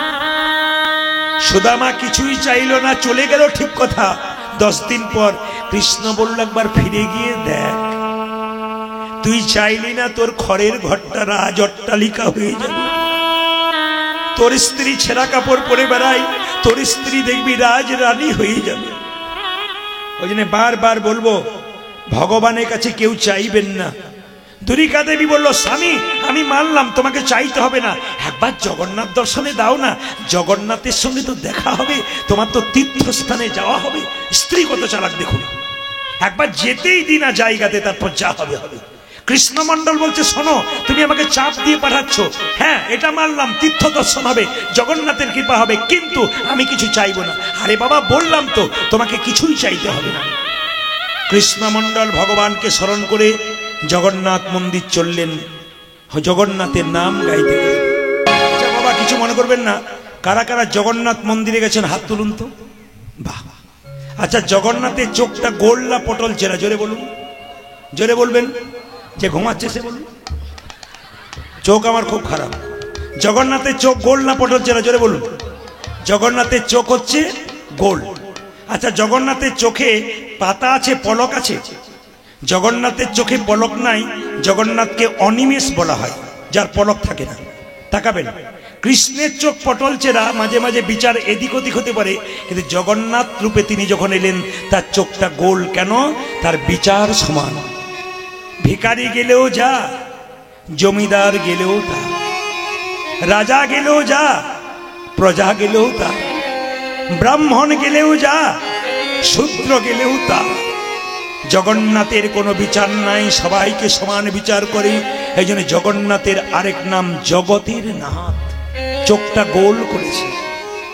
কৃষ্ণমণ্ডল ছুটে গেল জগন্নাথ মন্দির।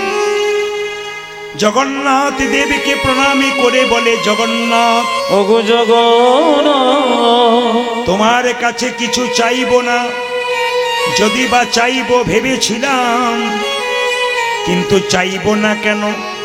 তোমার হাত নাই, তুমি আমায় দেবে কি? তোমার তো হাত নাই, তুমি আমায় দেবে কি? তোমার তো পা নাই, তুমি আমায় দেবে কি? তোমার তো পা নাই, তুমি আমায় দেবে কি? যার হাত নাই পা নাই তার কাছে চেয়ে কোনো লাভ নাই। এতদিন জগন্নাথ মন্দিরে গেছেন, এরকম কথা কেউ বলতে পেরেছেন? পাকা পাকা ভক্ত না হলে ভগবানকে বলতে পারে না এরকম কথা। জগন্নাথ মন্দিরে গিয়ে বলছে, হোগো জগন্নাথ, তোমার হাত নাই, তুমি দেবে কি? তোমার পা নাই, তুমি দেবে কি? তোমার কাছে চেয়ে লাভ কি? জগন্নাথ আকাশবাণী করে বলল, কৃষ্ণমণ্ডলী, আমার হাত নাই এ কথা ঠিক, এ হাতে তোদেরকে দিলাম কর্ম করার জন্য। আমার পা নাই, এ পা তোদেরকে দিলাম কেন জানিস? এক জায়গা থেকে অন্য জায়গা কর্ম করতে যেতে হবে বলে আমার পা নাই, সেই পা তোদেরকে দিলাম। কৃষ্ণমণ্ডল কেঁদে কেঁদে বলল, জগন্নাথ, ওগো জগন্নাথ, লোকে তোমার কাছে গাড়ি বাড়ি টাকা পয়সা চাই, কিন্তু আমি তোমার কাছে এমন জিনিস চাইব যেটা কেউ চাই না। ওগো জগন্নাথ, আমার গাড়ি চাই না, টাকা চাই না, পয়সা চাই না, লোকে যা চাই না আমি তা চাইব। কৃপা করে তুমি আমায় একটা জিনিস দাও, আমায় একটা কৃষ্ণ ভক্ত সন্তান দাও। ওগো জগন্নাথ, ধরি দিন, ধরি দিন, কৃষ্ণ দুরিকা দুরিকা মায়েরা। খুব দামি দামি কথাগুলো কীর্তনের মাধ্যমে শুনবেন। তীর্থস্থানে যাবার পয়সা অনেকে থাকে না, তীর্থস্থানে যাবার পয়সা থাকলেও অনেকে যেতে পারে না সময়ের অভাবে। যদি কেউ যেতে না পারেন, ঘরে বসেই তীর্থের ফল পাবেন। কিছু কিছু কাজ করলে, শুনবেন একটা একটা করে, ঘরে বসেই তীর্থের ফল পাবেন কিছু কিছু কাজ করলে। কি কি?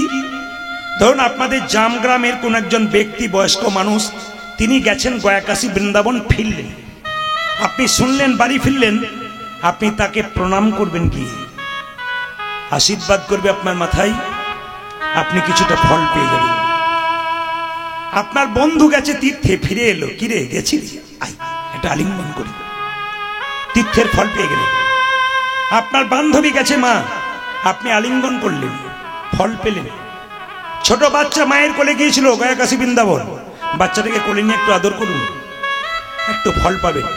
সবাই তাকান, দুরিকা দেবীকে চিৎকার করে বললেন, দুরিকা দেবী, দুরিকা, স্বামী এসেছো? হ্যাঁ। ও মায়েরা, তীর্থস্থান থেকে স্বামী এলো, কৃষ্ণমণ্ডল। সবাই তাকান, কি করলো? তাড়াতাড়ি জল এনে পাটা ধুয়ে দিল, গামছা দিয়ে মুছিয়ে দিল। তীর্থস্থান থেকে কেউ এলে তার পায়ে ধুয়ে দিতে হয়, গামছা দিয়ে মুছে দিতে হয়। সঙ্গে সঙ্গে প্রণাম করলো দুরিকা দেবী। শুধু সেই দিন প্রণাম করে তা নয় মা, প্রতিদিন স্বামী সকালবেলায় ঘুম থেকে উঠলে দুরিকা দেবী প্রণাম করে। আপনার এতজন মা কীর্তন শুনতে এসছেন, কে কে প্রতিদিন সকালে স্বামীকে প্রণাম করেন? হাত তুলে দেখান দেখি। কেউ করে না। বাজ পড়ার মতো হয়ে গেল আর কি। দু চারজন তুলে দিয়েছিল, তারপর দেখলো কি বললো বুঝতে পারলাম না। কাল সকাল এদিকে সকালবেলায় ঘুম থেকে উঠে যে স্বামীকে প্রণাম করে, সে হচ্ছে সতী নারী।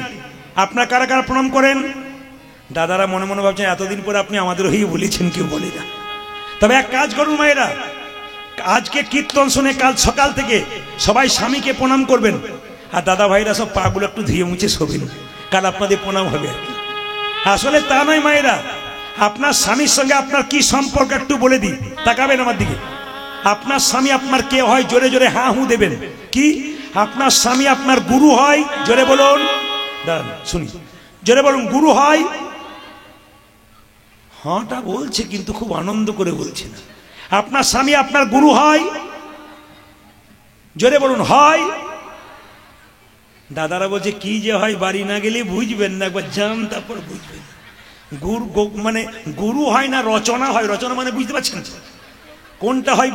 ও মায়েরা, আপনার স্বামী আপনার দেবতা হয়? দাদারা বলছে তাহলে তো হয়েই গিয়েছিল। আপনার স্বামী আপনার রোগের ওষুধ হয়, আপনার স্বামী আপনার বাবা হয়? না না, ভয় খেয়ে যাচ্ছেন তো, আমি তত্ত্ব দিয়ে বুঝিয়ে দেবো। আমার কথাগুলো শুনতে নারকেলের মতো, ভেতরে কিন্তু শ্বাস জল আছে। তাকাবেন এদিকে, আপনার স্বামী আপনার কে হয়? তাকান, বাবা হয়, ছেলে হয়, ভাই হয়। এ কথা আমি বলি নাই, বিষ্ণুপ্রিয়া বলেছে। কাকে বলেছে? নিমাইকে বলেছে। নিমাই যখন সন্ন্যাস নেবে, বিষ্ণুপ্রিয়াকে বলছে, প্রিয়া তুমি বাপের বাড়ি চলে যাও। বিষ্ণুপ্রিয়া বলেছে, স্বামী এটা কি বাপের বাড়ি নয়? তুমি আমার বাবা, তুমি আমার ছেলে, তুমি আমার ভাই, তুমি আমার গুরু, তুমি আমার ইহকাল, তুমি আমার পরকাল, তুমি আমার সব। চুপ করো। আমি নিমাই পণ্ডিত, লোকে আমাকে নিমাই পণ্ডিত বলে। আমি তোমার বাবা কি করে হলাম? আমি তোমার ছেলে কি করে হলাম? আমি তোমার ভাই কি করে হলাম? বিষ্ণুপ্রিয়া বলল, স্বামী তুমি যেমন পণ্ডিত, আমিও তো পণ্ডিতের মেয়ে। আমার বাবার নাম সনাতন মিশ্র, আমি বাবার কাছ থেকে শিখেছি স্বামী কখন বাবা হয়, স্বামী কখন ছেলে হয়, স্বামী কখন গুরু হয়। কি শিখেছ? অন্নদানে পিতা সম, রতিদানে পতি। অন্নদানে পিতা সম, রতিদানে পতি। অন্নদানে পিতা সম, রতিদানে পতি। অন্নদানে পিতা সম, রতিদানে পতি। মেয়েদের যখন বিয়ে হয় না, অন্ন জোগাড় করে কে? বাবা। বিয়ে হলে কে জোগাড় করে? স্বামী। অন্নদানে পিতা সম, রতিদানে পতি। অন্নদানে পিতা সম, রতিদানে পতি। পিণ্ডদানে পুত্র সম, অগতির গতি। পিণ্ডদানে পুত্র সময় অগতির গতি। পিণ্ডদানে পুত্র সম, অগতির গতি। ওই পিণ্ডদানে পুত্র সময় অগতির গতি। পরিষ্কার করে বুঝে নিন, স্বামী স্ত্রী বেঁচে আছে, ছেলে মেয়ে নাই, আগে স্ত্রী মারা গেল, তার পিণ্ড কে দেবে? স্বামী। তার মানে স্বামী ছেলের মতো ভূমিকা অবলম্বন করবে। কি বলছে? পিণ্ডদানে পুত্র সম, অগতির গতি। পিণ্ডদানে পুত্র সম, অগতির গতি। পিণ্ডদানে পুত্র সম, অগতির গতি। পিণ্ডদানে পুত্র সম, অগতির গতি। উপদেশে গুরুতে, সেবাতে দেবতা, রোগেতে ওষুধ সম, বিপদেতে ভাতাব। ওষুধ সম, বিপদেতে ভাতাব। রোগেতে ওষুধি সম, বিপদেতে ভাতা। রোগীতে ওষুধ সম, বিপদেতে ভাতা। তোমাদের পতি পুত্র পতি পিতা, তোমাদের পতি পুত্র পতি পিতা। পতি পুত্র পতি ওই পিতা। পতি পুত্র পতি পিতা। পতি হলো পরম দেবতা, পতি পুত্র পতি পিতা। তোমাদের পতি হলো পরম দেবতা, পতি পুত্র পতি পিতা। পতি হলো পরম দেবতা, পতি পুত্র পতি পিতা। পতি হলো পরম দেবতা, পতি পুত্র পতি পিতা। পতি হলো পরম দেবতা, পতি পুত্র।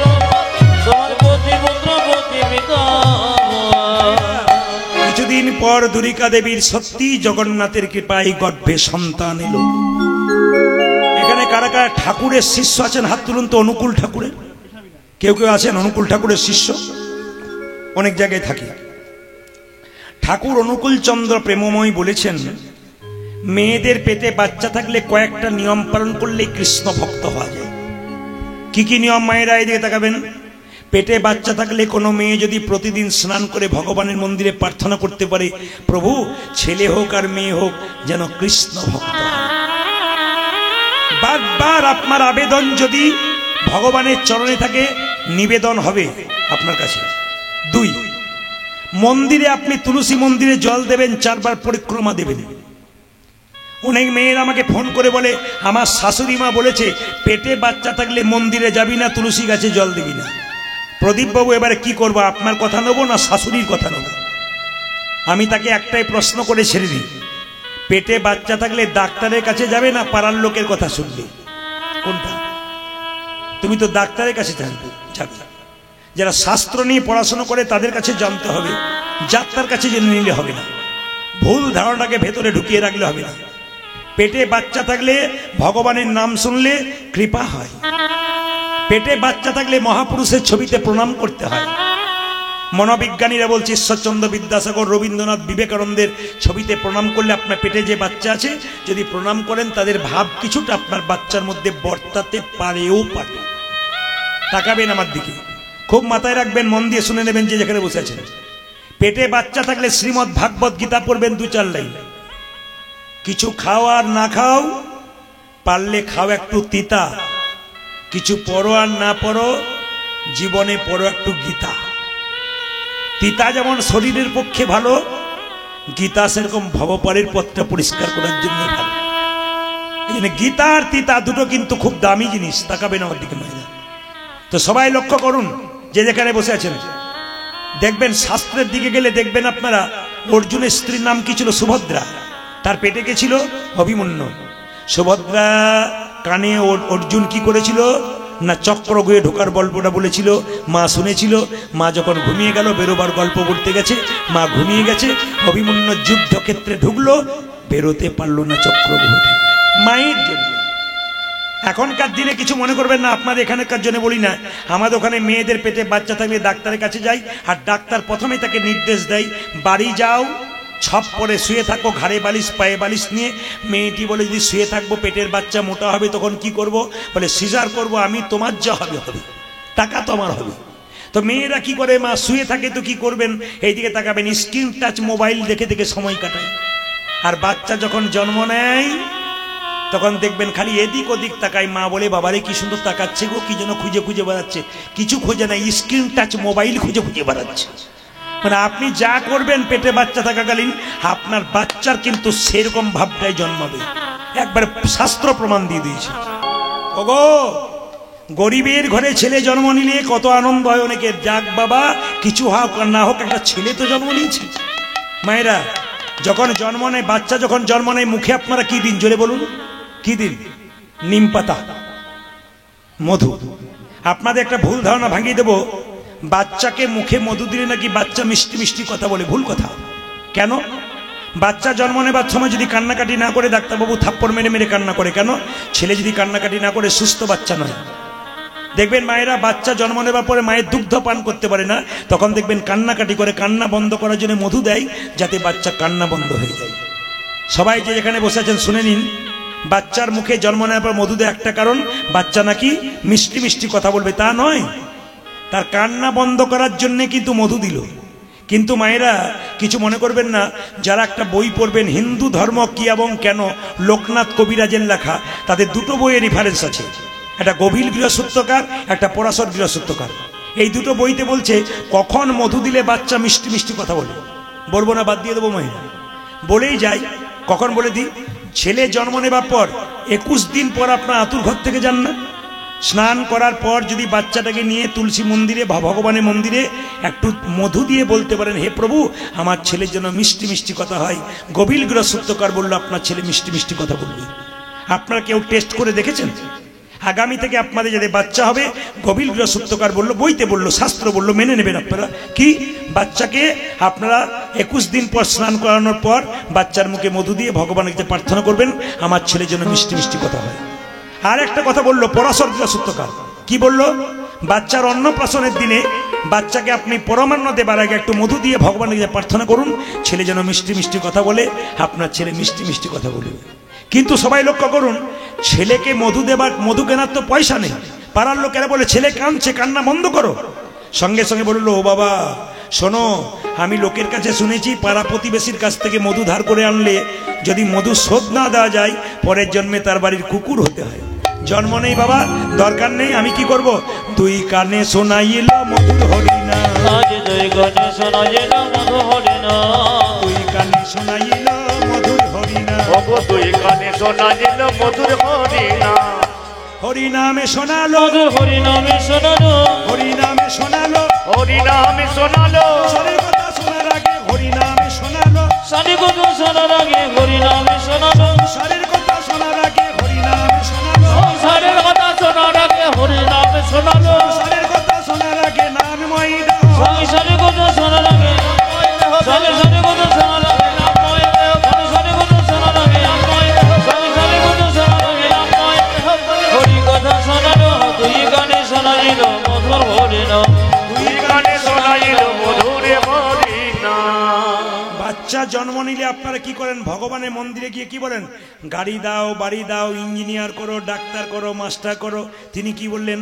আশীর্বাদে করো গো, আশীর্বাদে করো গো, ভগবানের মন্দিরে কি বললো? আশীর্বাদে করো গো, আশীর্বাদ করো গো, যেন ভাগবতে পড়তে পারে, আশীর্বাদে করো গো, যেন ভাগে বলতে বলতে পারে আশীর্বাদে করো গো সংকীর্তন গাইতে পারে আশীর্বাদে করো গো যেন সংকীর্তন গাইতে পারে আশীর্বাদ করো গো ভাগবতে পড়তে পারে আশীর্বাদে করো গো যেন ভাগে বলতে বলতে পারে আশীর্বাদে করো গো সংকীর্তন গাইতে পারে হরি হরি হরি যেন ভাগে বলতে বলতে পারে হরি হরি হরি যেন ভাগে বলতে বলতে পারে হরি হরি হরি যেন সংকীর্তন গাইতে পারে হরি হরি হরি যেন ভাগে বলতে বলতে পারে হরি হরি হরি বলে আশীর্বাদে করো গো তুই গানে শোনাইল মধুর হরিণ তুই গানে শোনাইল মধুর হরিণ মেয়েরা বাচ্চা ছেলের নাম রাখলো কি তাকান দুঃখের সংসারে জন্ম নিল নাম রাখলো দুঃখী মণ্ডল বাবা আজকে যারা এখানে কীর্তন শুনতে এসছেন কিছু মনে করবেন না একটু হাত তুলে দেখাবেন তো এতজন মায়েরা কীর্তন শুনতে এসছেন বাবার এসছেন কার বাড়ির ছেলের নাম কৃষ্ণ রাখা হয়েছে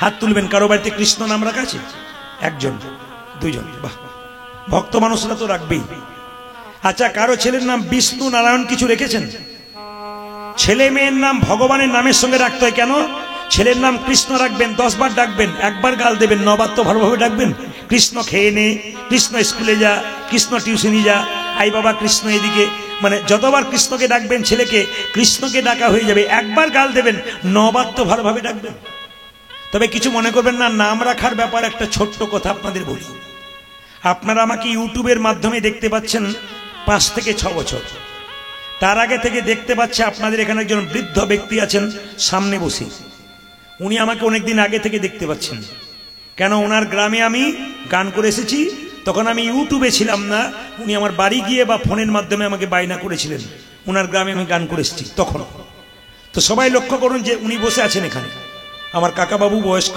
খুব ভালো মানুষ ভক্ত মানুষ সবাই তাকাবেন এদিকে তো আমি একবার ঝাড়খণ্ডে গান করতে গেছি তাকাবেন তো একজন ভদ্রলোক সামনে বসে কীর্তন শুনছে কীর্তন শোনার পরে তাকাবেন কীর্তন শোনার পরে এসে বললো যে বাবা কীর্তন আমি আপনার সব জায়গায় শুনি বললাম বেশ মেনে নিলাম আপনার স্ত্রীকে আনতে পারেন একা আসেন কেন আর বলবেন না স্ত্রীর খুব অভিমান বলে কেন ছেলে মেয়ে নাই তাই বলে ভগবানের নাম শুনবো না ছেলে নাই ভগবান দেয় না নাম আমি শুনবো না আমাকে বলে প্রদীপবাবু একবার ভগবানের কাছে বলে দিন যেন আমার ছেলে মেয়ে কিছু হয় বললাম বাড়ি তোমার ভেঙেছে দরখাস্ত তো তুমি করবে আমি কেন করব তবে তুমি যখন বলছো তখন বলে দিলাম প্রভুর কাছে তোমার একটা ছেলে মেয়ে কিছু হোক 2-3 বছর পুরো এলাকায় গান করতে গেছি কীর্তন শুনতে এসে সে তো উপর হয়ে প্রণাম করে বলছে প্রদীপবাবু ছেলে আমার হয়েছে যাক খুশি তাকান আমার দিকে তাকান মজা আছে কীর্তনে তা আমাকে বাসাতে এসে বলছে নাম কিন্তু আপনাকেই রাখতে হবে এমন কি বার জন্ম নিচ্ছে কোন তিথিতে জন্ম নিচ্ছে একটু বলো আমি সবাইকে নাম রেখে দেবো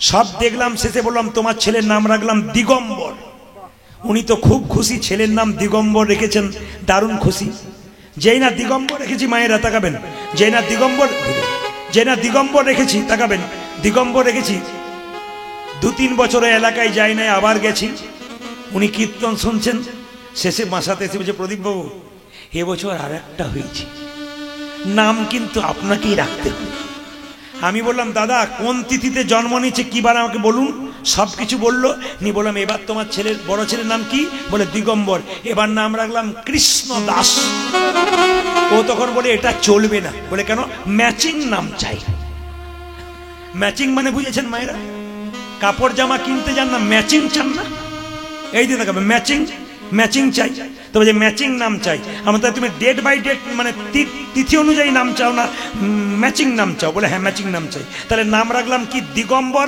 এবার তোমার ছেলে নাম রাখলাম নটম্বর উনি বলছেন দারুণ রেখেছেন দাদা দিগম্বর নটম্বর খুব ভালো নাম তাকাবেন আমার দিকে 2-4 বছর ওদিকে যাই নাই উনি কিন্তু খুব ভক্ত সব আসরে আসে আবার এসেছি এসে আমাকে শেষে বলছে প্রদীপবাবু কি বলবো লজ্জার কথা ভগবান আর একটা দিয়েছে এই বছর নাম কিন্তু আপনাকেই রাখতে হবে আমার দাদা আমার লিস্টে আর নামটাম নাই আমি আর ম্যাচিং করতে পারবো না বলছে না ম্যাচিংই চাই আমি না করলে যাবই না আমি তখন বললাম তাহলে এক কাজ করি বলে কি বড়র নাম দিগম্বর মেজর নাম নটম্বর এবার ম্যাচিং নাম রাখলাম শীতম্বর দারুণ এই জন্য তো আপনার কাছে আসি বললাম আর আসার দরকার নাই পরে অন্য জায়গায় আসবেন এখানে আসার দরকার নেই মায়েরা এদিকে তাকাবেন 5 বছর ওইদিকে যাই নাই তাকান 5 বছর পর গেছি দেখছি ভদ্রলোক দিগম্বর নটম্বর আর শীতম্বরকে নিয়ে কীর্তন শুনছে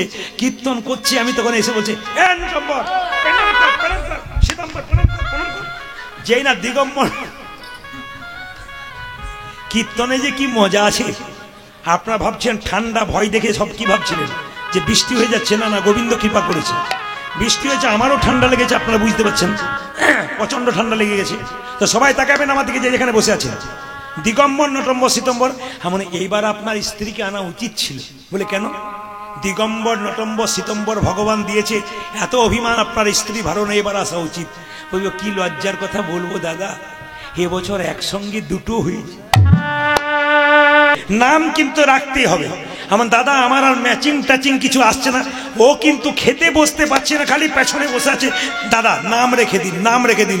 শেষে গাড়ি করে বাড়ি যাব, আমার গেটটাকে ধরে টানছে, দাদা আর আপনাকে বলবে না, শেষবারের মতো নাম রেখে দিন। আমার শোনো, তাড়াতাড়ি বলো, বড় নাম কি? দিগম্বর। মেজর নাম কি? নটম্বর। 3 নম্বর নাম কি রেখেছিলাম? সীতম্বর। এবার তোমার কটা হয়েছে? বলে 2টো হয়েছে। এবার নাম রাখলাম দিগম্বর নটম্বর সীতম্বর। এবার নাম রাখলাম নভেম্বর আর ডিসেম্বর। কি করবেন, উপায় তো নাই না, কি বলছেন? ছেলের নাম রাখলো দুঃখী মণ্ডল। তুলিবি যদি ছানা মাখন, সকাল সকাল তোল, কচি বেলায় সাধন ভজন, বৃদ্ধ হলে ভজনে বাধা হয় গণ্ডগোল। ও মায়েরা, ভজন নয় সকালে নয় বিকালে, ভজন যৌবনকালে। সকাল থেকে অভ্যাস করবেন, তবে তো যৌবনকালে করবেন। ছোট্ট ছেলে দুঃখী, মা বাবা শুয়ে আছে আর প্রণাম করে বলছে, বাবা আমি চলে যাই, আমি চলে যাব, আমি চলে যাই, দাও গো বিদায়। ধনী মায়েরা, আমি চলে যাব, চলে যাব, দাও ববি চলে যাই, আমি চলে যাই, দাও গো বিদায়। হৃদয় চৈতন্য ঠাকুর কি জয়, হৃদয় চৈতন্য ঠাকুর কি জয়। যারা নবদ্বীপে গেছেন, একটু এগিয়ে যাবেন, জায়গাটার নাম কালনা। ওই কালনাতে একজন বড় গুরুদেব ছিল, তার নাম হৃদয় চৈতন্য। বাবা নিত্যানন্দ ঠাকুরের শ্বশুর বাড়ি হচ্ছে কালনা। সবাই তাকাবেন। তো হৃদয় চৈতন্যের দরজায় গিয়ে ছোট্ট দুঃখী বলল, হৃদয় চৈতন্য ঠাকুর কি, হৃদয় চৈতন্য ঠাকুর কি, হৃদয় চৈতন্য ঠাকুর কি। কে তুই বাবা? আমার নাম দুঃখী। কি তোর নাম দুঃখী? কি জন্য এসেছিস? আমি তোমার কাছে দীক্ষা নিতে এসেছি। দীক্ষা? এই তুই দীক্ষা মানে জানিস? দীক্ষা কাকে বলে? যদি জানবো তোমার কাছে আসবো কেন? মায়েরা তাকাবেন, যারা দীক্ষা নিয়েছেন আমি হাত তুলতে বলবো না। দীক্ষা মানে কি? দিয়ে খা। স্নান করার পর ভগবানকে দিয়ে যারা খায় তাদের দীক্ষা নেওয়া সার্থক হয়, নইলে দীক্ষা নেওয়া বেকার যায়। তাকাবেন আমার দিকে। স্নান করার পর যারা ভগবানের চরণে কিছু দিয়ে খায় তার দীক্ষা নেওয়ার সার্থক হয়। দীক্ষা মন্ত্র যারা ভজন করবেন তাদেরকে বলে রাখি, কোন দিকে মুখ করে দীক্ষা মন্ত্র ভজন করতে হয়। অনেকে তো দীক্ষা মন্ত্র ভজন করেন পূর্ব দিকে মুখ করে কিংবা উত্তর দিকে মুখ করে ভগবানের ভজন করতে হয়। কিসের উপরে বসে করতে হয় মা? সবচাইতে ভালো যদি কম্বরের আসন হয়। যদি না পান, হ্যাঁ যদি না পান তবে কুশ আসন হলে সবচাইতে ভালো হয়। কিছুর উপরে বসে করতে হয়। আগেকার মুনি ঋষিরা হরিণের চামড়ার উপরে বসে ভগবানের জপ তপ করত। এখন তো হরিণের চামড়ার পাওয়া যায় না, তাই বারবার বলবো কম্বলের আসনে পূর্ব দিকে বা উত্তর দিকে মুখ করে ভগবানের ভজন করুন। যখন গুরুমন্ত্র জপ হয়ে গেল মা, তখন যে আসনটা রইল সে আসনের নিচে একটু জল দিয়ে দেবেন। সবার কাছে নিবেদন রইল, যারা গুরুমন্ত্র ভজন করেন, যারা জানেন না তারা আজকে জেনে যান। কি শাস্ত্র পরিষ্কার করে বলল যে গুরুমন্ত্র ভজন করতে করতে তোমার ফলটা ইন্দ্রদেব চুরি করে নিতে পারে। যাতে চুরি করতে না পারে তার জন্যে তাকাবেন, একটু জল নিয়ে মন্ত্র ভজন হয়ে গেল তো আসনটা তুলে একটু জল দিয়ে দিলেন। সেই জলটা দু হাতে করে এরকম করে নিয়ে চোখে আর কপালে মেখে নিলেন, নিয়ে একটি মন্ত্র বললেন, ওং শক্রায়া নমঃ। পুরুষদের জন্য এটা ওং শক্রায়া নমঃ, মায়েদের জন্য শ্রী শক্রায়া নমঃ। যদি এটা করতে পারেন চোখে জল দিয়ে, আপনার কাজ কিন্তু পাক্কা হতে পারে। গুরুমন্ত্র ভজনের কথা বলে দিলাম। ছোট্ট দুঃখী বলল, আমি তোমার কাছে মন্ত্র নিতে চাই। বেশ, ঠিক আছে।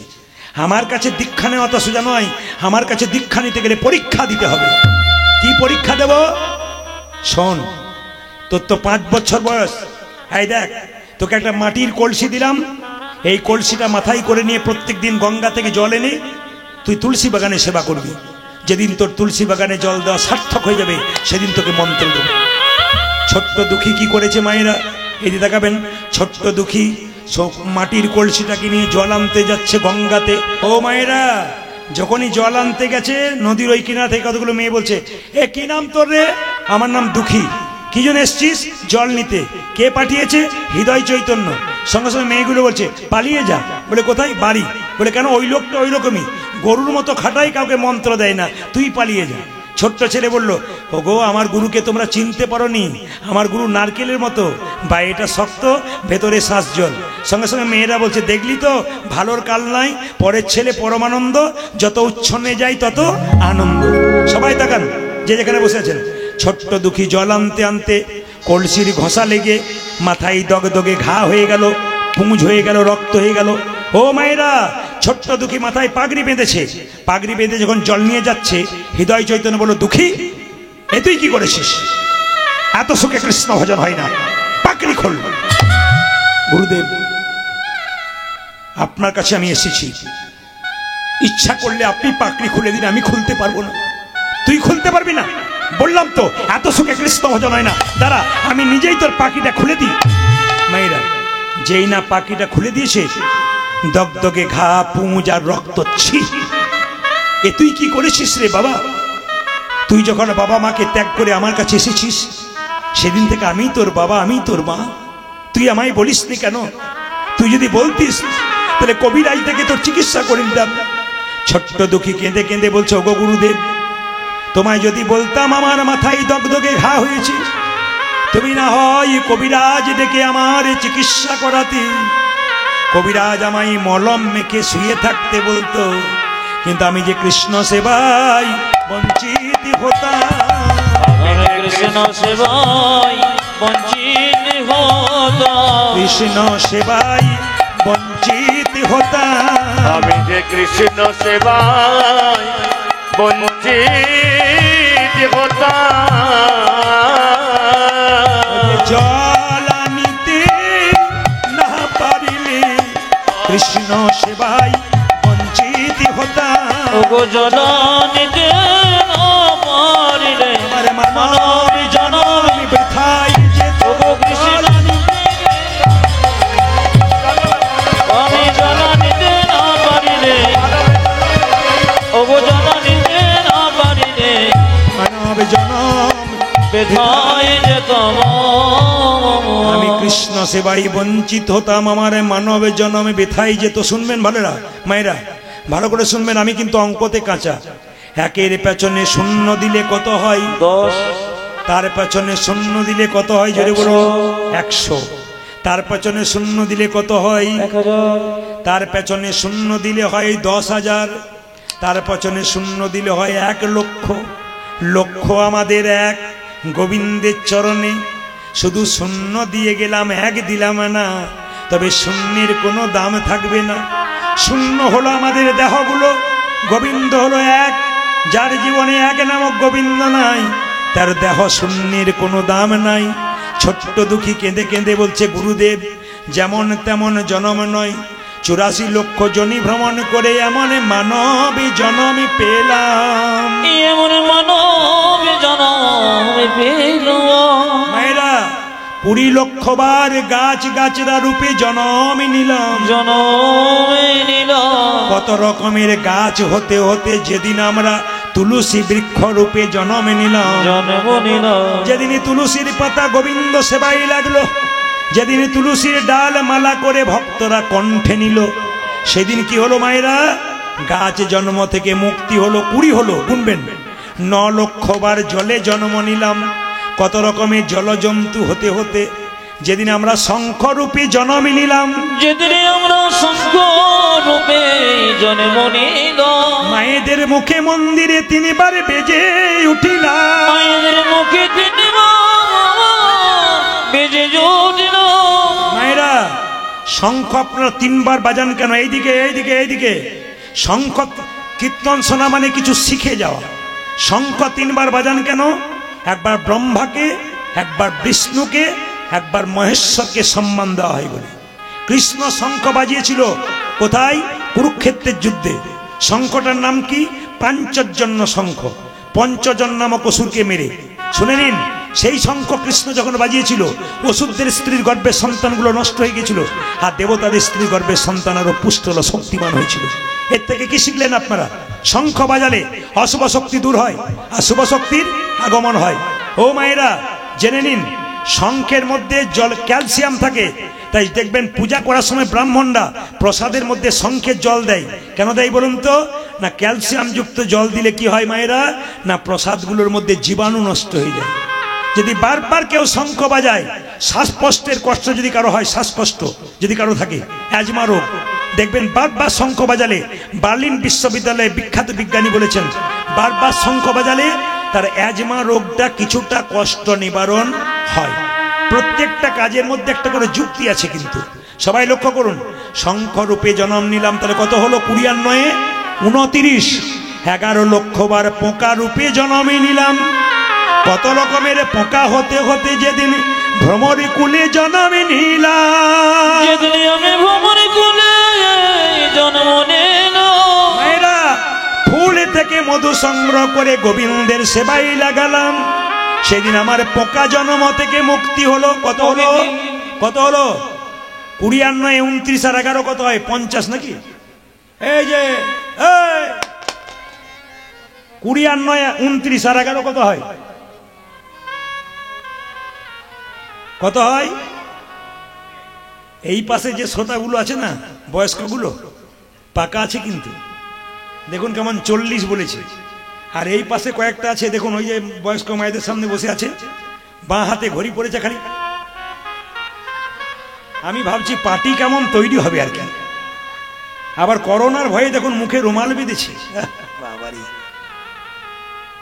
আমরা কোন জায়গায় তৈরি হচ্ছে? বাঁ দিকে যেগুলো আছে না, সেগুলো বাচ্চাগুলো পাক্কা আছে কিন্তু।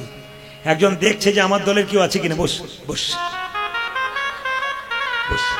তাহলে মায়েরা কত হলো? 40। 30 লক্ষ বার পশু কুলে জন্মে নিলাম। কত রকমের পশু হতে হতে যেদিন গাভী কুলে জন্মে নিলাম। যেদিন আমি গাভী কুলে জন্ম নিলাম। তাকাবেন তাকাবেন, গাভী কুলে জন্মে নিয়ে গাভীর চামড়া দিয়ে মহাপ্রভুর শিকল তৈরি হলো। মহাপ্রভুর শিকল তৈরি হলো। তাকাবেন তাকাবেন, শুধু তাই নয়, গাভীর দুগ্ধ দিয়ে গোবিন্দের সেবা হয়ে গেল। সেবা হয়ে গেল। সেই দিনই আমার পশু জন্ম থেকে মুক্তি হয়ে গেল। মুক্তি হয়ে গেল। কত হলো মায়েরা? 70। 10 লক্ষ বার পাখি কুলে জন্মে নিতে নিতে যেদিন ময়ূর কুলে জন্মে নিলাম। যেদিন আমি ময়ূর কুলে জন্ম নিলাম। যেদিন কৃপা করে গোবিন্দ ময়ূরের পালক মাথায় নিল, সেদিন আমার পাখি জন্মে থেকে মুক্তি হয়ে গেল। কত হলো মায়েরা? 80। বাকি রইল কত? 4 লক্ষ। 4 লক্ষ বানরা বানর কুলে জন্ম নিতে যেদিন আমরা রাম ভক্ত হনুমান হয়ে গেলাম।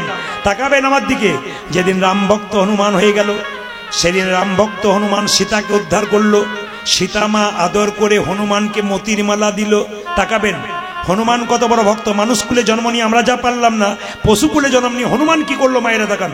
হনুমানকে মতির মালা দিয়েছে।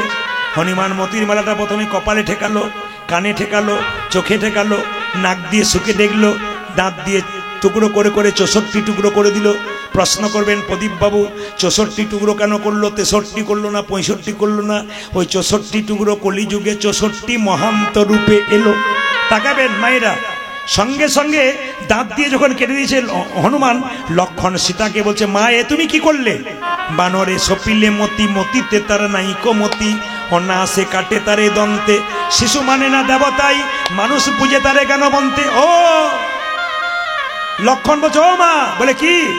বানরকে মতির মালা দিলে মতির মালা কি বুঝবে মানে? একটা বাচ্চা ছেলেকে মন্দিরে শুয়ে দিলে তো প্রস্রাব পায়খানা করে দেয়, ও তো মন্দিরের মানে জানে না। শোনো মা, অতুল্য ধন তুলসী রে, তুমি জানে তুলসী রে, কুকুরে কি তার মান্য রাখে? তুমি কি জানো না লক্ষ্মী সুকতি সুখের পাখি, ব্যাধি কি রাখে তাকে যত্ন করে। মায়েরা তুলসী গাছকে কত যত্ন করেন, তুলসী পাতা গোবিন্দ সেবায় দেন, কিন্তু কুকুর তুলসী গাছের উপরে প্রস্রাব করে দেয়, ও তো তুলসী গাছের মানে জানে না। তাই তাকান আমার দিকে, যে যেখানে বসে আছেন। সঙ্গে সঙ্গে যখন লক্ষণ বারবার অপমান করছে কাকে? হনুমানকে। হনুমানকে তখন সীতা বলল, সত্যি তোকে ঠিক বলেছে, তুই মতির মালাটা আমার দাঁত দিয়ে কেটে দিলি। হনুমান বলছে, মা গো, আমি কি তোমার মালাকে কোনোদিন অপমান করতে পারি? এ তো যেমন তেমন মালা নয়, এ তো মায়ের দেওয়া প্রেমের মালা, এ তো মায়ের দেওয়া ভালোবাসার মালা। ভালোবাসার মালা, এই মালা কি আমি কোনোদিনই অপমান করতে পারি? এই মালাকে আমি কোনোদিনই অপমান করিতে পারি? এই মালাকে প্রথমে কপালে ঠেকালাম কেন জানো? কেন জানো? এই মালা তো যেমন তেমন মালা নয়, এ মায়ের দেওয়া প্রেমের মালা, মায়ের দেওয়া প্রেমের মালা, ভালোবাসার মালা। এই মালা চোখে ঠেকালাম কেন জানো? কেন জানো? এই মালাতে রামে দেখা যায় কিনা দেখলাম। এই মালা কানে ঠেকালাম কেন জানো? কেন জানো? এই মালাতে রামে নামে শোনা যায় কিনা একবারে দেখলাম। এই মালা আমি জীব দিয়ে চেটে চেটে দেখলাম কেন জানো? এই মালাতে রাম অঙ্গের রামচরণে তুলসীর স্বাদ পাওয়া যায় কিনা দেখলাম। যখন দেখলাম মালাতে রাম নাম শোনা যায় না, রামে দেখা যায় না, রামচরণের স্বাদ পাওয়া যায় না, এ তো অলঙ্কার নয় কলঙ্কের হার। তাই আমি দাঁত দিয়ে কেটে কেটে ফেলে দিলাম।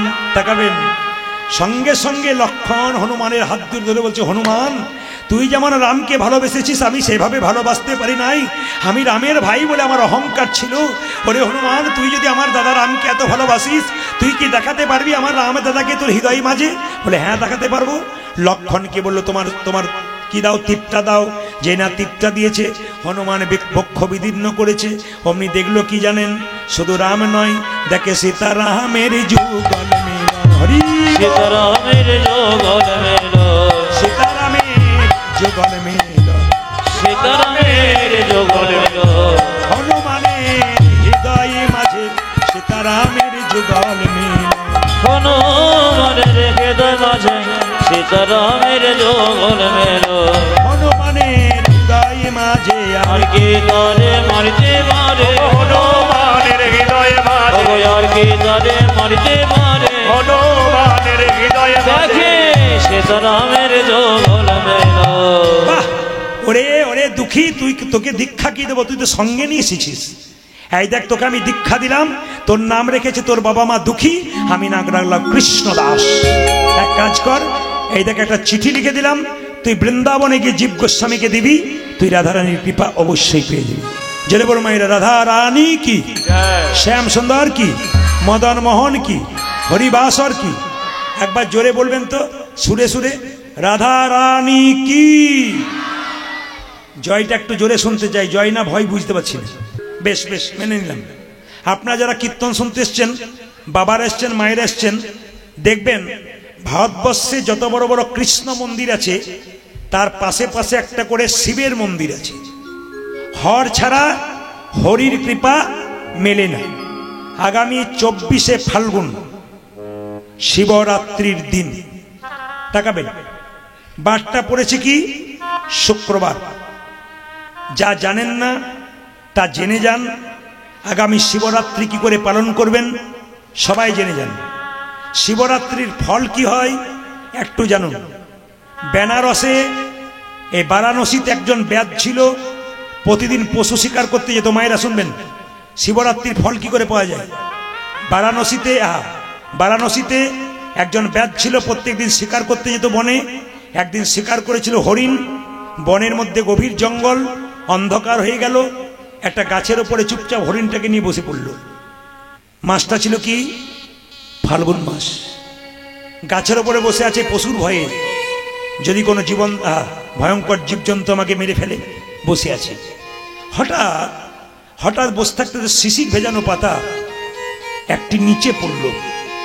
যে গাছের উপরে বসছিল, চমকে যাবেন, সেই গাছটা বেলপাতা।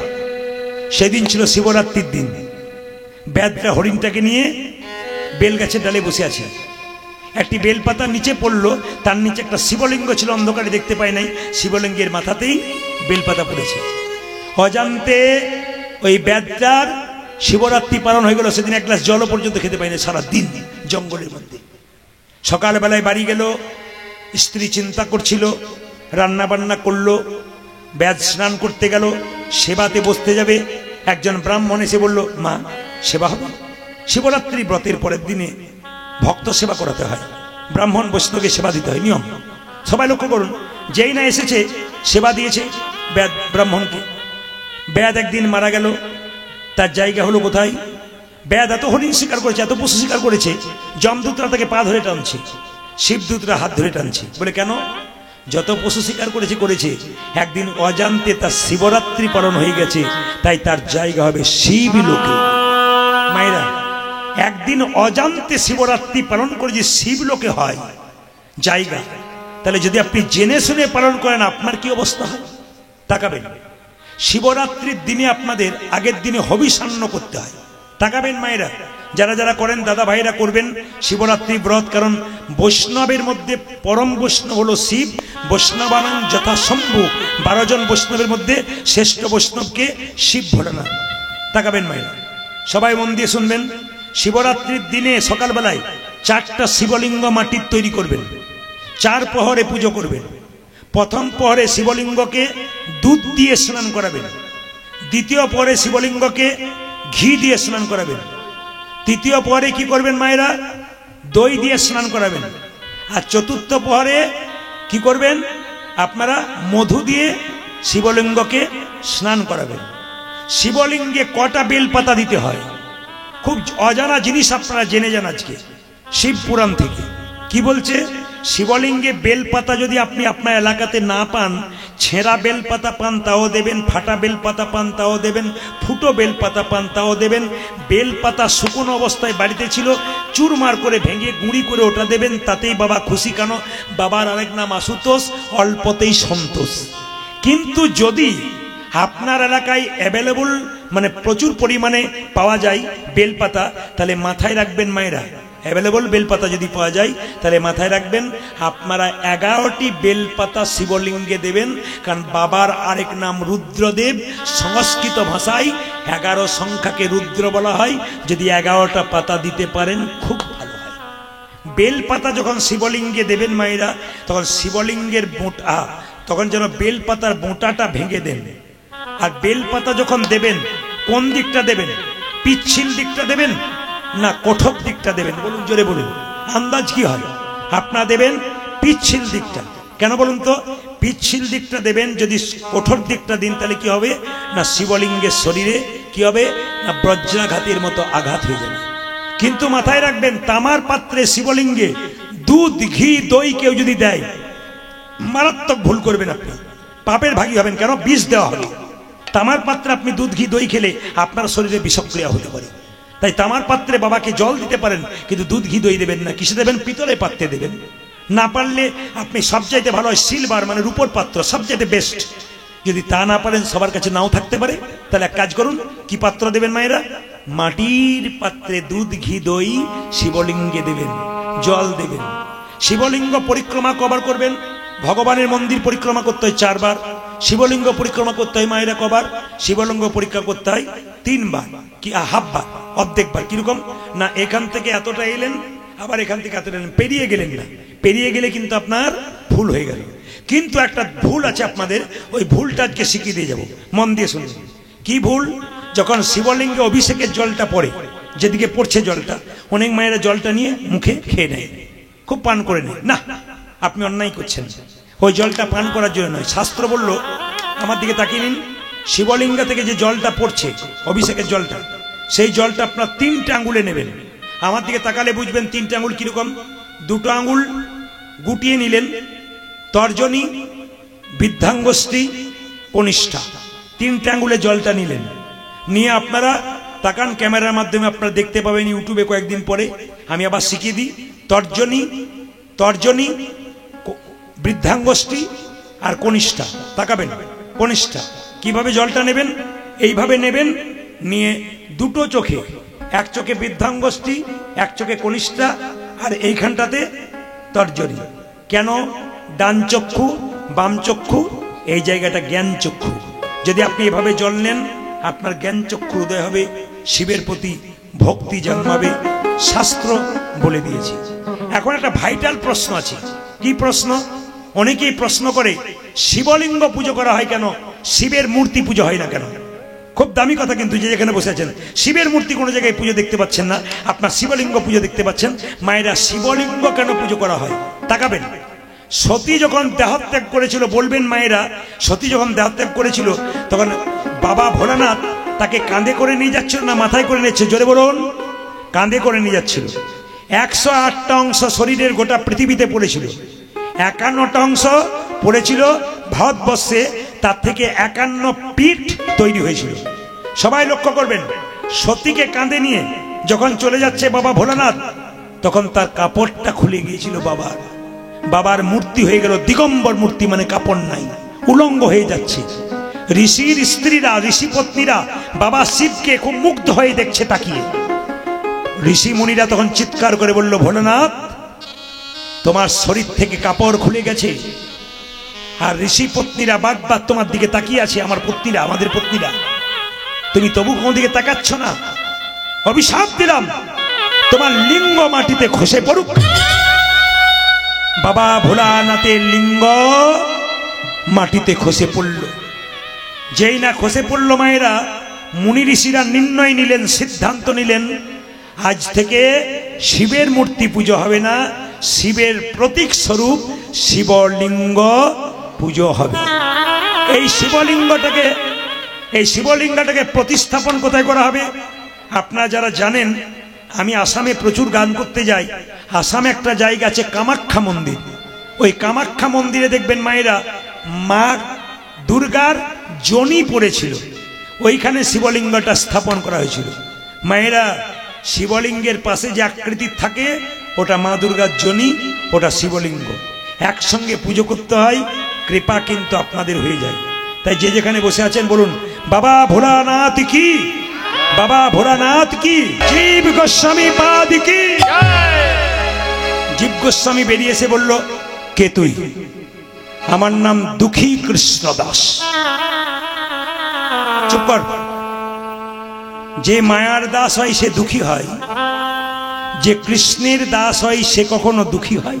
জোরে বলবেন, এদিকে এদিকে এদিকে। যে মায়ার দাস হয় সে দুঃখী হয়, যে কৃষ্ণের দাস হয় সে কোনদিন দুঃখী হয় না। না না গুরুদেব, আমার বাবা আমার নাম দিয়েছে দুঃখী, আর আমার গুরুদেব নাম দিয়েছে কৃষ্ণদাস। তোর গুরুদেবের নাম কি রে? আমার গুরুদেব নাম হৃদয় চৈতন্য। কে আছিস? কে আছিস? থেকে একটু বসতে দে, জল দে। আপনি আমার গুরুদেবের নাম শুনে চমকে গেলেন কেন? তোর গুরুদেব যেমন তেমন গুরুদেব নয় রে, তোর গুরুদেবের নাম হৃদয় চৈতন্য।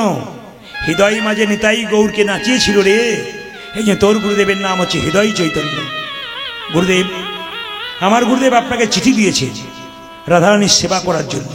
বাহ, আয় তুই রাধারানীর সেবা করবি। মায়েরা সবাই মাথায় কাপড়টা নিন, প্রেম সে ভক্তি বলে। আজকে কিন্তু ছোট্ট দুঃখীকে গুরুদেব হৃদয় চৈতন্য, গুরুদেব জীব গোস্বামী পাদ বলল, তোকে একটা সোনার ঝাঁটা দিলাম, এই ঝাঁটা নিয়ে প্রত্যেক দিন কুঞ্জ মন্দিরে তুই ঝাঁট দিবি, যেখানে রাধা গোবিন্দ রাসলীলা করে, ঝাঁট দিতে দিয়ে তুই দেখবি রাধা গোবিন্দের কৃপা পেয়ে যাবি। ছোট্ট দুঃখীকে গুরুদেব একটি সোনার ঝাঁটা দিয়েছে। সোনার ঝাঁটাটা হাতে নিয়ে দুঃখী বলে, ওরে সোনার ঝাঁটারি, প্রতিদিন রাধা গোবিন্দ কুঞ্জ মন্দিরে রাসলীলা করেছি, তুই কতবার সোনার ঝাঁটা রাধা গোবিন্দের চরণ ধুলিতে ঝাঁট দিয়েছিস। আমি আজকে ঝাঁট দেব, তুই আমাকে আশীর্বাদ কর যেন আমি রাধা গোবিন্দের কৃপা পেয়ে যাই। মায়েরা তাকাবেন, সবাই তাকান, ঝাঁট দিচ্ছে কুঞ্জ মন্দিরে। জয় রাধা শ্যামী জয়, জয় গিরিধারী, আরে জয় রাধা শ্যামী জয়, জয় গিরিধারী, জয় রাধা শ্যামী জয়, জয় গিরিধারী, জয় রাধা শ্যামে জয়, জয় গিরিধারী। কুঞ্জ মন্দিরে ঝাঁট দিতে দিতে হঠাৎ দেখতে পেল একটা সোনার নুপুর। মায়েরা, সোনার নুপুরটা যেই না দেখেছে, মনে মনে ভাবছে নুপুরটা যার আমি তাকে দিয়ে দেব। তবে আমি তো জানি না কার নুপুর, আমার গুরুদেব জীব গোস্বামী পাদকে দিয়ে দেবো। যেই না নুপুরটা স্পর্শ করেছে গোটা শরীরে শিহরণ জেগেছে। বুঝতে পেরেছ? ও বুঝেছি বুঝেছি বলে কি, ভক্তের ব্যবহৃত দ্রব্যে কেউ যদি স্পর্শ করে তার শরীরে শিহরণ জাগে, এটা কোনো ভক্তের বটে। মায়েরা কার হতে পারে? জোরে বলুন তো, কার হতে পারে? বাহ, খুব খুশি। একবার বলুন জোরে, কার হতে পারে? রাধা রানী। রাধা রানী বাড়িতে গিয়ে চিৎকার করে বলছে, ললিতা ললিতা বলে কি, সর্বনাশ হয়ে গেছে। প্রতিদিন কুঞ্জ মন্দিরে ঝাঁট দিই, কোনোদিন আমার নুপুর খুলে না, আজকে নুপুর খুলে গেছে। ললিতা তোকে নুপুর টানতে হবে। ললিতা বলছে আমি কি করে যাব, লোকে আমায় চিনতে পারবে। বলছে এক কাজ কর, সামান্য ব্রজগোপিনী রূপ ধারণ করে চলে যা। মাথায় কাপড়টা দিয়ে ললিতা চলে যাচ্ছে কোথায়? কৃষ্ণদাসের কাছে কুঞ্জ মন্দিরে। কিভাবে যাচ্ছে মায়েরা? রাধা কৃষ্ণ নাম লইয়া ললিতা চলে, রাধা কৃষ্ণের নাম লইয়া ললিতা চলে, রাধা কৃষ্ণ নাম লইয়া ললিতা চলে, রাধা কৃষ্ণ নামে লইয়া ললিতা চলে। কুঞ্জ মাঝে কৃষ্ণদাস ভাসে নয়ন জলে, কুঞ্জ মাঝে কৃষ্ণ দাস ভাসে নয়ন জলে, কুঞ্জ মাঝে কৃষ্ণদাস ভাসে নয়ন জলে, কুঞ্জ মাঝে কৃষ্ণ দাস ভাসে নয়ন জলে, রাধা কৃষ্ণ নাম লইয়া ললিতা চলে। আমার রাধা কৃষ্ণের নাম লইয়া ললিতা চলে। তাকাবেন তাকাবেন, ভক্তের কেমন ভাব। ललिता बोलছে बाबाजी आपको एक नुपुर मिला है। कृष्णदास बोलছে नुपुर तो मिला है। ललिता बोलो नुपुर मेरा है, मुझे दे दीजिए, नुपुरটা আমার, আমাকে দিয়ে দাও। কৃষ্ণদাস সঙ্গে সঙ্গে কি করেছে দেখুন, ললিতার পায়ের দিকে তাকিয়েছে, দেখতে পাচ্ছে ললিতার দুটো পায়ে দুটো নুপুর। বলছে এ নুপুর যদি তোমার হবে তবে তোমার দুটো পায়ের নুপুর এলো কোথা থেকে? যে জন কৃষ্ণ ভজে সে বড় চতুর। সঙ্গে সঙ্গে ললিতা কি করছে তাকান আমার দিকে, ঘাগরা দিয়ে পাটাকে ঢাকছে।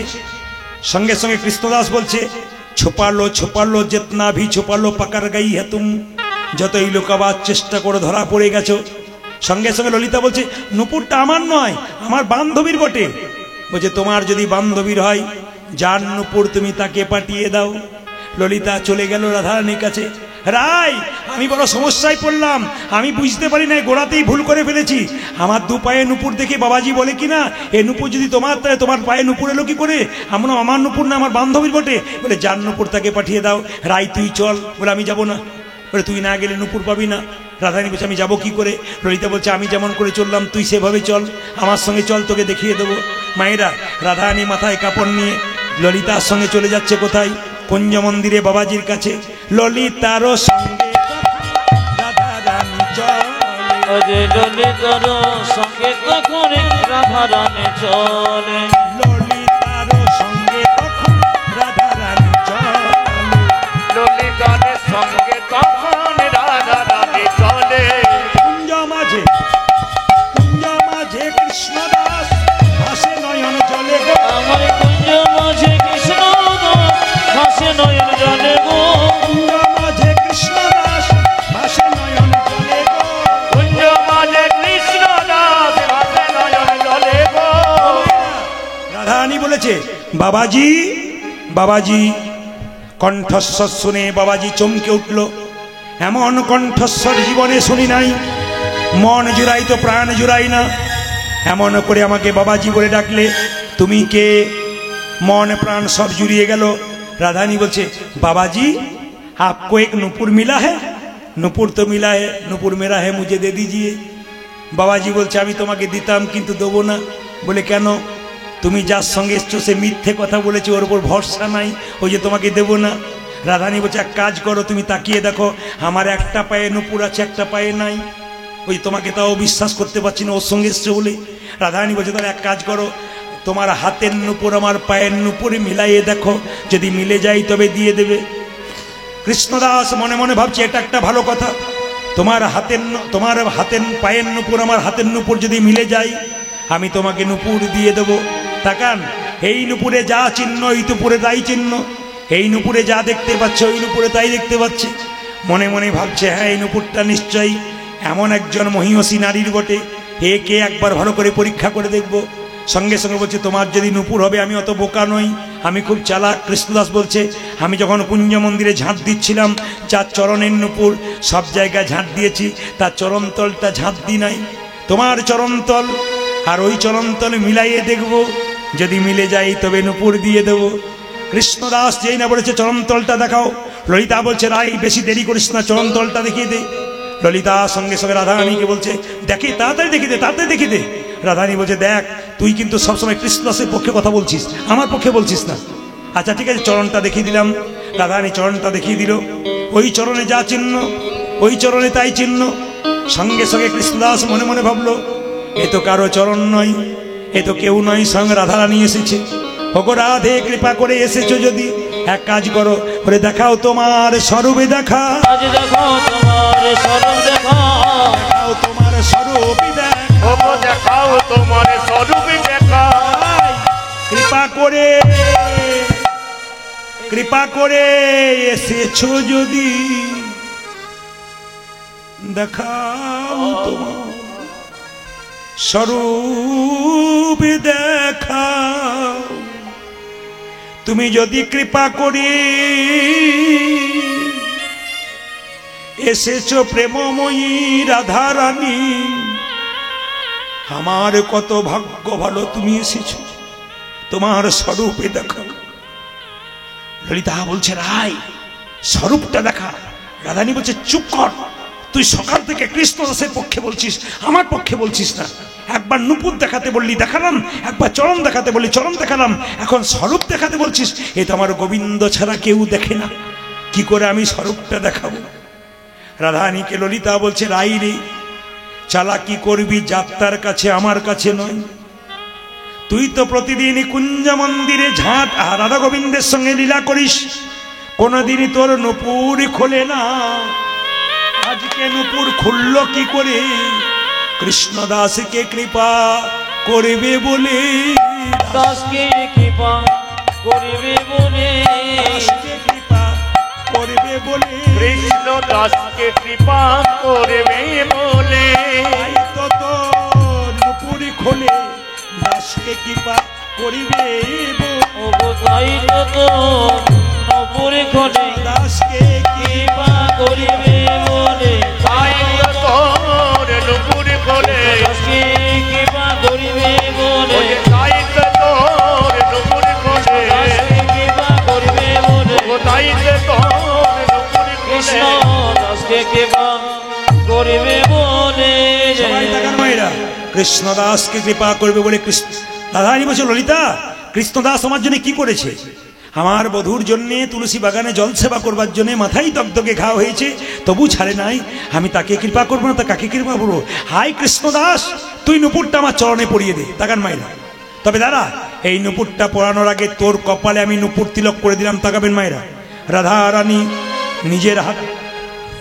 নিজের হাতে নুপুরটাকে নিয়ে কৃষ্ণদাসের কপালে নুপুর তিলক করলো।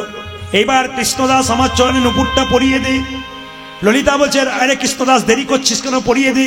কৃষ্ণদাস বলছে শোনো ললিতা, রাধারানীর চরণে নুপুর পরাতে গেলে সোনার বেদির ওপরে পরাতে হয়, আমি শাস্ত্রে শুনেছি। ললিতা বলছে শাস্ত্রে তো অনেক কথাই বলে, সোনার বেদি নাই বা রইল, হৃদয় মাঝারে রেখে পরাইয়ে দে না। হৃদয় মাঝারে রেখে পরাইয়ে দে না, মাঝারে রেখে পরাইয়ে দে না, হৃদয়ে মাঝে রেখে পড়াইয়ে দে না। রাধারানী সোনার নুপুর মাঝারে রেখে পরাইয়ে দে না। ওগো রাধারানী সোনারের ওপর রাধে রাধে রাধে বলে, ও রাধারানী সোনার ওগো নুপুর, রাধে রাধে রাধে বলে, ও রাধারানী সোনার নুপুর, হৃদয় মাঝারে রেখে পরাইয়ে দে না। সবাই মিলে বল রাধা রানী কি, জয় শ্যাম সুন্দর কি।